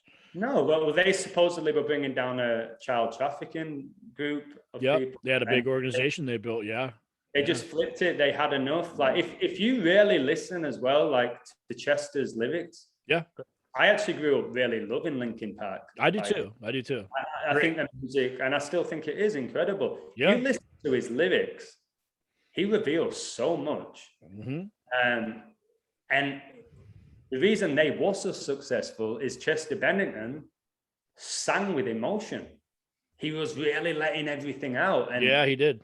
Was he depressed? Yeah, I would be if I was brought up But was he forced to be on drugs? Because a lot of singers, these singers and not actors, but a lot of singers end up somehow they all go on drugs and die. It's like, no, they go through rituals. Like with Amy Winehouse, like Adele said, if it wasn't for Amy Winehouse, I wouldn't be where I am. So I start thinking, Adele, were you involved in some sort of, because they take part in these rituals. Like I really believe it. And I think there's these other celebs. How much do you really want this? How much do you really want? What are you willing to sacrifice?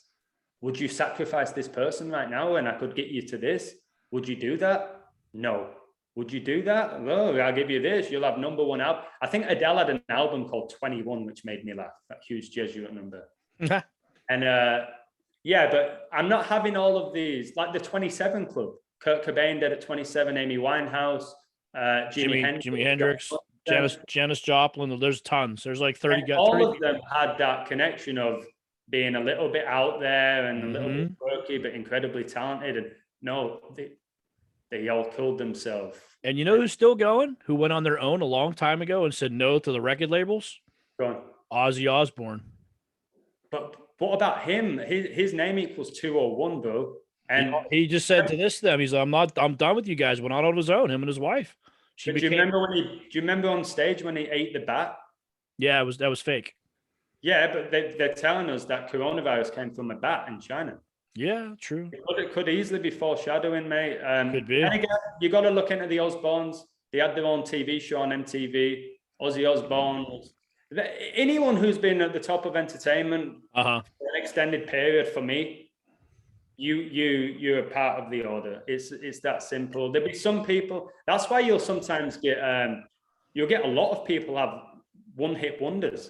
They'll get that number one, then they'll probably say, listen, if you want sustained success, if you want that next number one, if you want another album produced, you're going to have to sacrifice something. I think some of them say, I think they kind of weirdly get. I think they kind of weirdly get an offer, and it's like, okay, you said no, we respect that, but just make know your choice. Yeah, make your choice.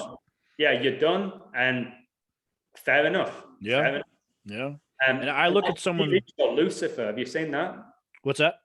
There's a TV show called Lucifer.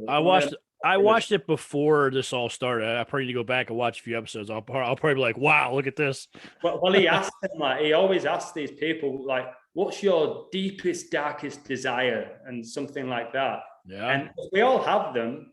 We all have these desires, the things that we want, and some people will literally do anything to. Absolutely, they will. And whereas I wouldn't. I've been in the bodybuilding world for 35 years, and I will tell you, people will do anything they need to do to get to the top of bodybuilding.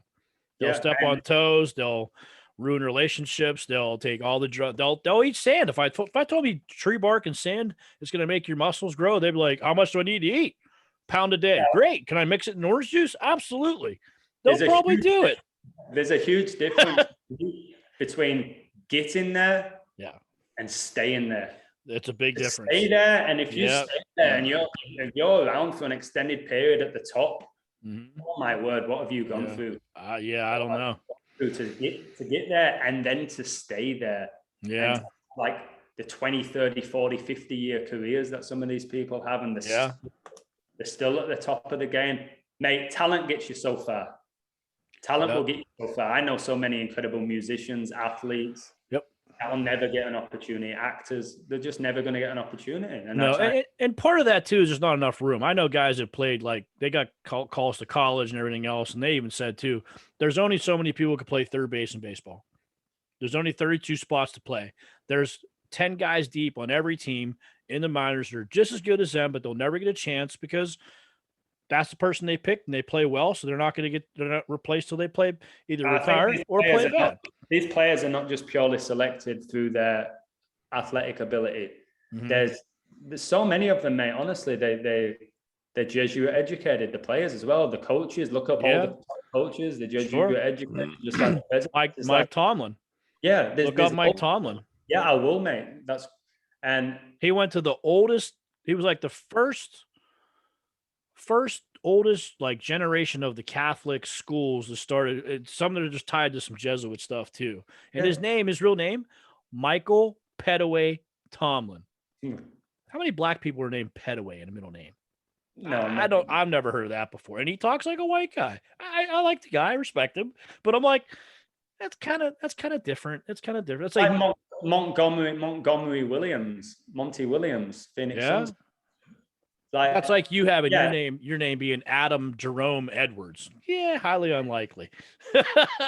No, I say, mate, if I was part of a Masonic family, a Jesuit educated family, if I was a member of that, I would have been a pro easily. Absolutely. I played at a super high level. Right. I was always better than anybody that I played against, pretty much. And I always question. People always said, "How come you didn't make it? How come you?" And I never had an answer. I was like, maybe I wasn't physical enough. Maybe I just wasn't good enough. The coach didn't like me. I'm like, now I know why. And it don't anger me. I'm so glad it didn't happen. It don't anger me. About it. But when it comes to professional sports, yes, there's only a certain amount that are going to make it. But again, think of like Hollywood. So many of these.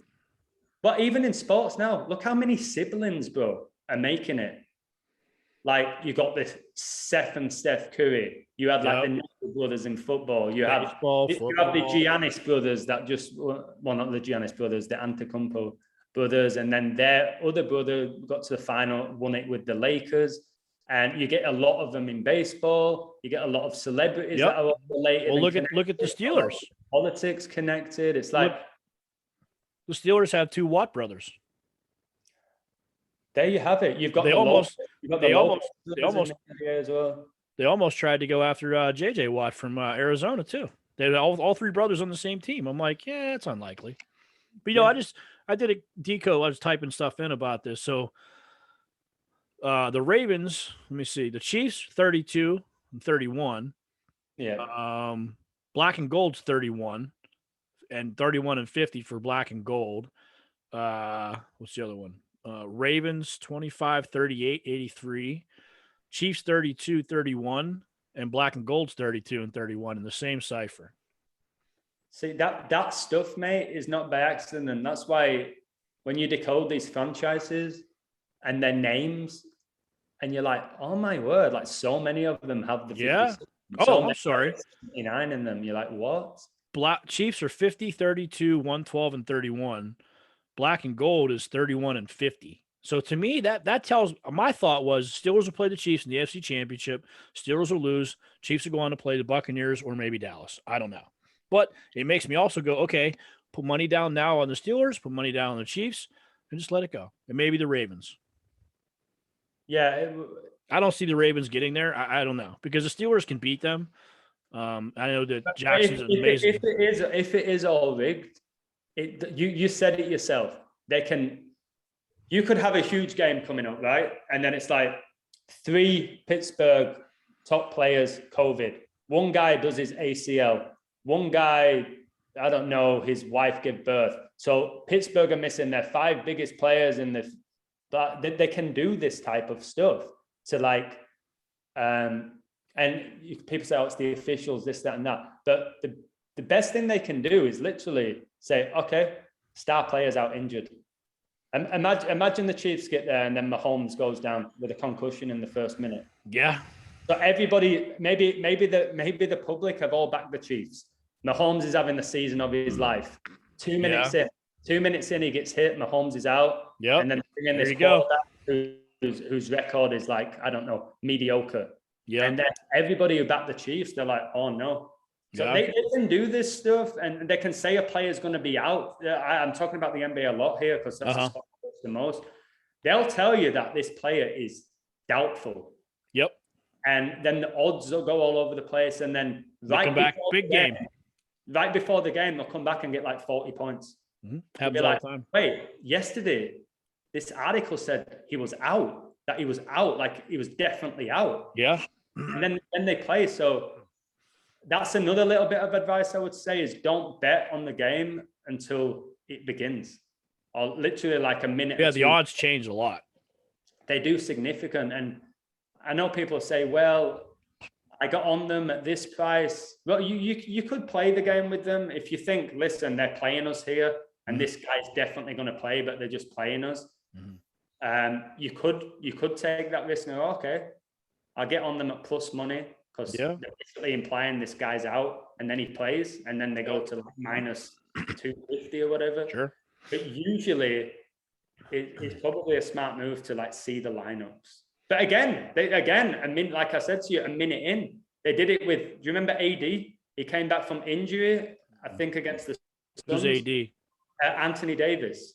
He had a really staged injury, which I decoded. And he came back and everyone was like, okay, AD's back now and LeBron's back. And then I think 5 minutes into the first quarter, he went out of the game, injured, done for the season. It's like, they played us. They played us for fools there. And they're really good. It's psychology involved in it, and you can get played in this game. They can play you. But I the more agree. you do it, and that's why I said I think that they're playing a lot of games right now. I don't know. I don't know. I've not bet my whole life. Not until I found out. My buddy got me in Gematria. I was talking in the gym one day about Trump. He goes, "Oh, yeah, Trump's not going to win." I said, "How do you know that?" He goes, "The numbers all add up." I'm like, "The numbers? What the hell are you talking about?" So many numbers for Biden. When Zach decoded Biden's going to win, this guy bought into it. And I was like, all right, you know what? Tell me more. Because I always had a little sliver of doubt about Trump. I'm like, what if he's playing us? Because I didn't pay attention to politics, like I said, from back when I was a kid. You know, it's like 30 some years. I don't care. Someone told me when I was 20 years old, 22, he goes, don't watch the news, don't watch media, go build your empire, build your life, do your family, stay away. And that's what I did. I didn't even know Trump won when he won. I'm like, 2 weeks later, I'm like, he won? I'm like, I figured that Trump's a winner. You know, well, The Simpsons foreshadowed him becoming. Absolutely. I've seen that too. Yeah. That type of stuff. And he was running against Lisa Simpson that looked exactly like Hillary Clinton. Even with that's too much. The same color dress as well. Yeah, it's just too much. And they show the 9/11s and all the little stuff. Time travel or something. It's like these people know exactly what's going to go down before it happens. It's like, it's literally like watching a movie that you've already watched, and then you telling the person next to you, this is what's going to happen in the next scene.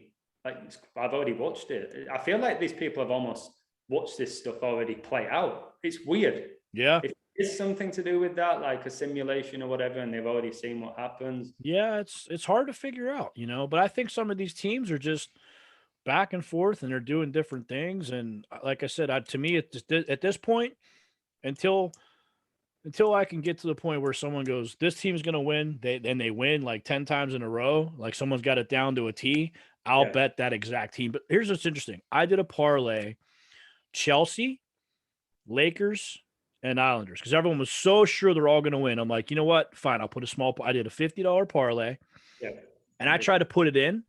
They wouldn't let me. I'm like, huh. So Vegas doesn't like it. I'm like, they can't, because I know guys that gambled back in the day when I was a kid at the pizza shop. These guys gambled. This guy to this day buys a stack of lotto that much every day, and he cleans house like 4 or 5 times a year. He's just good because he's done it for 30 some years. And I was, Ken, you want to bet? I'm like, no, don't want to bet. Don't want to bet. I don't have the money for it. So I put that parlay down, and they wouldn't take my bet. I'm like, huh. That means they can't cover the other side because everyone's betting on these teams because people know. I'm like, those fuckers. So I went back later in the day, did it again. No. Next day, did it again. No. Next day, boom. You know what that was going to pay me? Tens of thousands, probably. $48,000. Yeah. So I was riding on that for the whole time. I'm like, oh, please win. And then when it was another one I did too was the other one. There was a couple other ones I did like that. Oh, I had 4 teams picked for the championship in basketball. My first time I bet on basketball, March Madness. Villanova, Iowa, Gonzaga, and there was one other team I had. Wouldn't take. It was 100 plus 109,000 on the odds. I'm like, $100,000 on $50. I'm like, so I tried typing it in, wouldn't take the bet. I'm like, these bad. They know. They have to know. How? Yeah. If Vegas didn't know, they wouldn't make it. They'd be 50-50 for them. They wouldn't make as much money. And one thing I would say, don't bet on spreads. That is probably the biggest thing they do manipulate. If you have a team like +6, I don't bet on spreads too much. You'll find so often that they lose by like. They always lose by 1 or 2. Yeah. I don't do spreads. So the spread is something that they'll intentionally, like, you'll see people miss the most ridiculous shot, open bucket or whatever, and that won your bet, and then you'll see the player afterwards smiling. Yeah. So they're aware. They're a little bit sadistic. The top ones, the top stars, they're sick. They're sick in the head. The top ones. Yeah.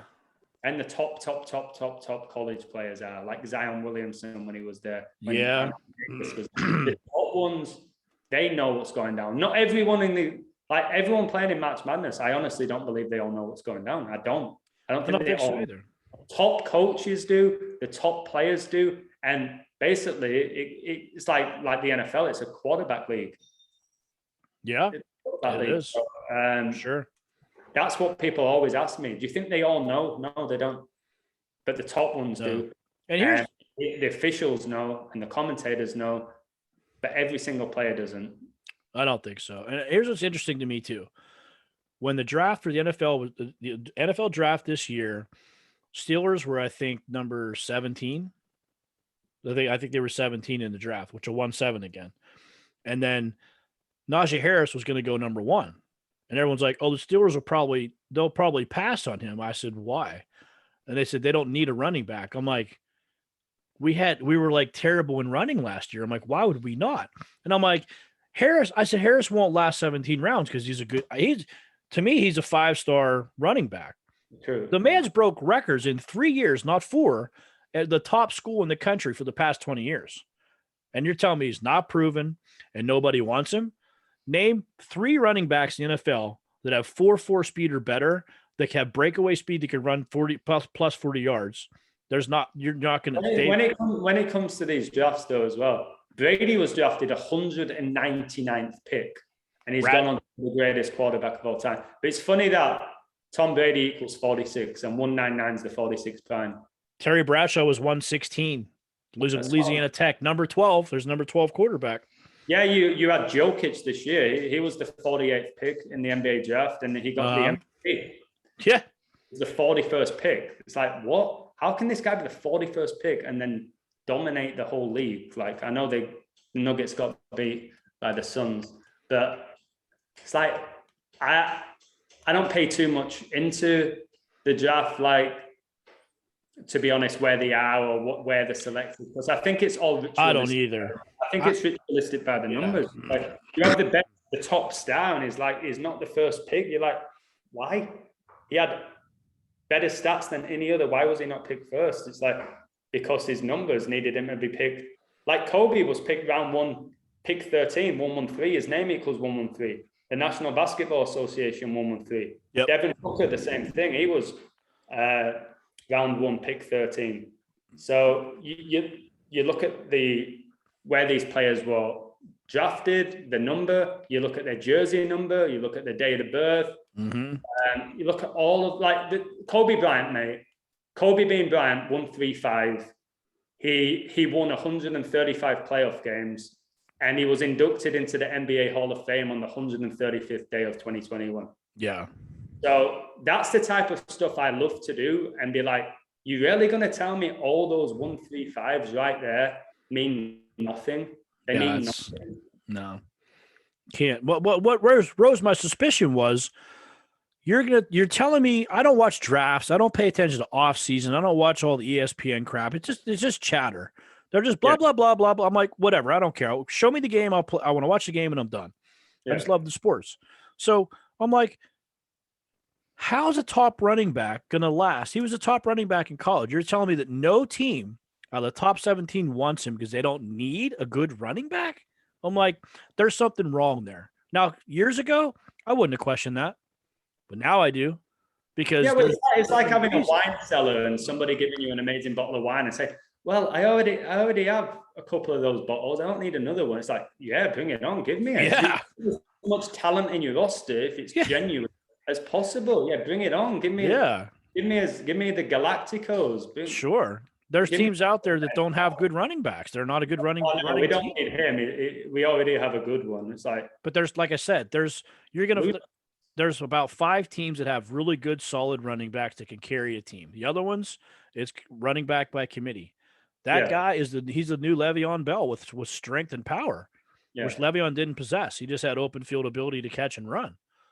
So it's like, I'm not learning, like you said, learning what you know now on the journey. It's been pretty fun. I like it. It's fun. It's a lot of work. A lot of work. It's exhausting, but again, it's worth it. You've got to put in the graft and the work, and I'll continue this journey. Me too. I'll keep learning. I enjoy it. I'll share this information with those people that want to hear it. I'll teach people as often as I can. Yeah. And we'll see where it takes me, but it's been great. Yeah, it's been great. It's been fun. It's been educational, and I get to speak with people like you, who I would never have spoken to without discovering Gematria. I know, right? It's cool. I guess it's probably a good stopping point right there, since we kind of went to the close. Yeah, we've talked a long time, but it's only been thank you. 217 minutes. Does that ring a bell? 217. Oh, 218. I just stopped on 218. What's 218? I can't think of anything for 218, to be honest. Usually an organic number would appear with the 218. I'll look it up. I'll type in a few words. Something really cool, interesting. So I have something like interview, something like Zoom interview will equal that number. So it'll be or iPhone or something, or the date. It'll be something like that. But I appreciate your time. I know you've been a busy guy for a long time and doing all these details, but I have an offer for you. I'd rather be busy. I have an offer. So I've been doing the daily decodes. You've been doing the future decodes. We both got Patreon pages. I'll promote you. You promote me, and I'll use your stuff. You use my stuff, and let's just combine together and join and see if we can get. One thing I want to do too is there's plenty to share. I'm always happy with people. Plenty to share. No one's losing any money by sharing. And another thing too is I want to get a couple people together. Decoders. Huh? Go on. I want to get. I was saying there's some decoders that are so proud about their own decodes. Like for me, we're a huge community. And if you see something, I'll try and add to it. If I have something you want to add, if you want to take it and share, I don't let that bother me, to be honest. If people are going to win from it, great. And if people lose from it, it is what it is. That they place the bet. I'll tell them if they win, it's on them. If they lose, it's on them. They place the bet. Or I'm just providing information. One guy says something about I had a bad day. I said, go bet on your own then. Tell me how you do. I wouldn't go bet on my own. If they're gonna go back to betting like a regular guy who just typically just goes with his emotions and his gut. That's degenerate. I don't think there's one guy over the year that's going to come out with a profit if you're just betting from your gut and emotion and, well, this team's better than this team, so they should technically win. It's not how it goes down. No. Over the long term, doing what we do, and I say it all the time, for 8 months, I have profited at the end of the month, but I'm not going to say that I call everything, because I don't. Right. But I'm often super close.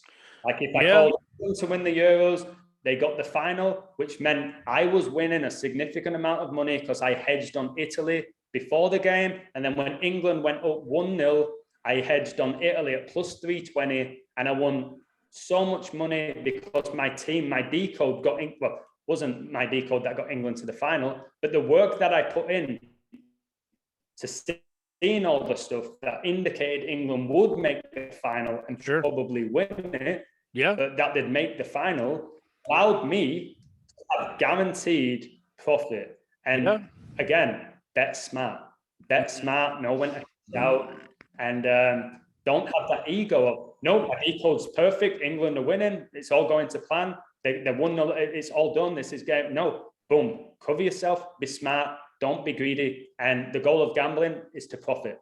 It's to profit. That's the goal of gambling, to profit. You don't have to become a millionaire or get greedy with it. If you profit and you learn, the whole thing for me, my Patreon, you are going to, over the month, you're going to make your $10 back. If you follow my picks every day, you will make it back. And if you bet smart, and at the same time, you're going to learn a lot of knowledge that's going to help you in life, not just with decoding sports. And hey, you want to spend $10 on a Big Mac meal or Starbucks or going to the movie theater, or do you want to learn a lot and be part of a community and at the same time probably, well, extremely likely win that money back and more? That's my whole step on my Patreon. I like to get a couple guys like me, you, and some other guys that are decoding and get a Zoom call together and decode, like, let's decode football for the next couple months, like to the futures. Because I'm happy doing that. We're missing something. Like me and you are two people, like Zach and the other guys out there. There's only a handful of us. Like, even if there's 200,000 people decoding, you got to remember, this is an ancient art. This is an ancient biblical times thing they've been following for how many years? 450 years. They've got this down. So we're not going to figure it out in the next 2-3 years, but it's fun trying to, mate. I've hit 100% on baseball 3 times last week. It was only 3-4 games a day, but that's hard. Baseball is the most Masonic sport. It's undeniable. Just look at the design of the field. It's the most Masonic sport, and absolutely reason why the Bush family love it so much. Arlington. Exactly. I agree. And one time I've been offered to do this a few times, is it'd be fun to like watch a Super Bowl together and watch it live. Because, mate, I was watching it. I said, this is, okay, they're going to get a touchdown next. He's going to miss the field goal. This is the score's going to be this at halftime. Like, Zach did that. I did all of it as well. Oh, you did? Oh, I didn't see it. I did it all. I'll see it. Yeah, that's cool. And you're watching it play out. I think that's the way where the likes of you and I and a few other people, if we're watching in play and saying what's going to happen, like we said, okay, the score's on 2-0. Like, this guy's missing this free throw. Like, watch, guys, he's missing the free throw. We'll just watch this. He's missing the free throw. You're putting a lot of pressure on yourself, because if he makes it, you look silly. I'm not bothered about looking silly. That's fine. I'm not, and I'd love that. Okay, you'd be like, okay, this guy is definitely getting a touchdown here in this next one. This next pass is going to be a touchdown. And when it is, it's like, there's only so many times somebody can call you lucky, mate, as well. There's only so many times they can call you lucky. And how many times have you watched a football game and they'll say a guy's going to kick a field goal, and they all the time, oh, he's on a 14-game kicking streak. I'm like, he's going to shank it. And all of a sudden, boink, off to the right. I'm like, end. When you type in the word end, it was 14. 14. And when it's, well, not 14, it could be like 8 or whatever. When they say there's a streak and it's your team, you're like, no, don't jinx it. And what's funny is my buddy, he's in a different state, but he wanted to bet on England with me too. I'm like, all right, fine, we'll put some money in. The whole game, oh, they don't look good, blah, blah. I said, don't put negative stuff out there. I'm turning off my phone. I'm like, they lost because of you. If you didn't do that, they'd have won. So maybe the gods hurt him. I don't know. No, possibly, mate. Possibly. But yeah, again, I don't know. When a team's playing bad, it doesn't mean they're going to lose. No. If it's set out for that team to win, you hear that. It's 0-0 at halftime. Our team, so it's like, listen, it only needs, like, how many times have you seen in sport where a team sucks at one half and the second half there will be this? Every sport. That's why Vegas has first half, they'll win. Second, you know what I mean? Do it all the time. You'll see it in your baseball, which you love. You'll have a team. Like I think yesterday, the Astros were up like 7-0 and lost to the Mariners or something ridiculous. Oh, I think the Astros won. What score was it? There was one game recently where a team was like 7 or 8-0 up. Was it the Cubs?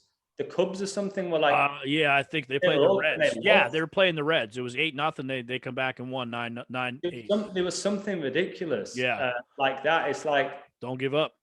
Yeah, you'll have a team in the NBA get 10 points in a quarter and then get 49. Then the one after that, it's like, what happened? Oh, look at this. Trade grades. A's give up coveted young pitcher to land Starling Marte. Starling Marte's having a good year. Wow. Now that puts Oakland in a good spot. I'm gonna look into it. I had the Dodgers. I had the Dodgers to win it from the beginning. I had the Lakers the other season. That year is what cemented me in this community for me. Like, similar to Zach, I had similar stuff to what Zach had, but I had some of the stuff before I even knew he was going for them. So yeah, if you can nail a couple of futures every year, you're laughing. Yeah. Horse racing, I do well in horse racing as well. You get good odds. Really? Yeah. That's one of the most rigged sports. I've always known that, but I've never done well. The high level events, the average Joe events stay away, but the big time ones, more often than not, there's a huge ritual at play. And UFC is really good sport to decode because the UFC is so heavily synced up with other sports. They give away clues. Yeah. So I'm just so excited for the NFL, mate, to come back. Oh, I can't wait, because I know Zach even said he goes, wait till football, because it's like just clockwork. There's nothing secretive about any of it. Yeah, I want to see if it plays out, because the last year or so, it plays out so perfectly. If Minnesota's got a 52 involved, it's going to hit. Things like that. And if it's completely flipped again, and like the likes of myself and you and Zach, and it's like, wait, what's going on? For years and years and years and years, I know people have been doing this a lot longer than me. Yeah. All the numbers would consistently hit. Something weird goes down in the NFL as well this year, like the NBA playoffs were so wild. I'll be thinking, okay, I've got to approach this a little bit differently. And that's why I said I'm going to hedge every event for a while until something balances out to where it's like, someone says they're going to win, they win. That team's going to win, they win. Because I keep hearing it's always like no one saw Baylor coming, I guess, in a sense, in basketball. I took Gonzaga. The decode with Baylor was all about Elgin Baylor. And sevens. Yeah, Elgin Baylor, who died on the 81st day of the year on 322, the Skull and Bones number. Yeah, and remember, it's funny how they do that, mate. Like March the 22nd, 322 is the 81st day of the year, and then things like May the 6th, mate, 5-6, Chris Paul's birthday, 5-6, 56 is the 126th day of the year. It's crazy. Kobe died on yeah, it is wild, man, and that's the type of stuff that it's like, wow, that's not by accident, just not by accident. I remember one more thing. March Madness last year, Oregon got COVID. The next day, the commercial popped up. She's a funny black lady with real spiked hair. She's a real big lady. She had Oregon on her shirt. She played herself in 2 different roles in the commercial. And she jumped over the couch. They both had Oregon shirts on. I'm like, Oregon. I'm like, Zach, just talk about Oregon. So they skipped a week. They come back and they blew out Iowa. I'm like, Iowa? They have the best shooter in basketball, and he stunk. But they can have a bad game. They can be sick. They can get injured and taken out. That's like March Madness. Turn those M sideways. You get 33. You get the M. Yeah. If you go up to an NFL stadium, yep. Like a lot of the sponsors is Gatorade, which is the giant G, which is in the middle of the Masonic compass. You know what that stands for? The G. It means Genesis, I think. Geometry. It's geometry. I think it's geometry or Genesis. Yeah. Watch there's a movie just came out by Dan Brown. He did. You know who Dan Brown is? The author? Yeah. He did what's that movie? With all the symbols with Tom Hanks. Oh, Tom Hanks, don't get me started on that. Yeah, let's not go there yet. It's called Lagdon, Lagdon. It's like a 44-minute documentary. 44, the kill number. Yeah, it's a prelim to that other movie. I just watched it yesterday, and they talk about the Masonics. And what they do is they give away the information, say, no, it's not true. They give away the information, no, it's not true. I'm like, it's all true. They're lying, just like the government. A lot of the time, you'll hear politicians say something. It's the opposite, complete opposite. But then they retract the statement. Yep. So they put it out to the universe to say, this and this, this and this. You're like, did you really? And then the day after, it says, I don't know, Liam Nicholson goes against his previous statement and says it was misinterpreted, or it's like, but they've got it out. They said it. It's out there. Absolutely. Yeah, I know. They can go against it. They can take it back, but they've said it. It's out. It's being manifested. And they do that a ton, mate. They say it and then they deny that they've said it. It's like, wait, you said that. Like, it's on camera that you said it. No, I didn't. I didn't say it. You misunderstood what I was saying. It's like, you said it. Like this video uncovers all the myths, right? It says we're going to debunk all the myths of the Masonics. All the myths they talk about is everything we've always heard. Like they make them swear to a certain creed. They tell them. Facts. No, I know they're saying they're myths, but they're saying the myths are not. They're saying, oh, these are myths. They're not myths. That's the truth. That's what I'm saying. That's why you've got to be very smart in seeing how they're doing it, because they reveal truth. Absolutely. They reveal truth, bro. Yep. All right, sir. It's been a pleasure. I'll send you my link. I'll record this. I'll send it to you. I'll get your email and probably send it through email or something like that. And then let's chat again soon. Yeah, sounds good, mate. All right, brother. Cheers, bro. Have a great day. See you later. You too. Thanks. Bye. Bye.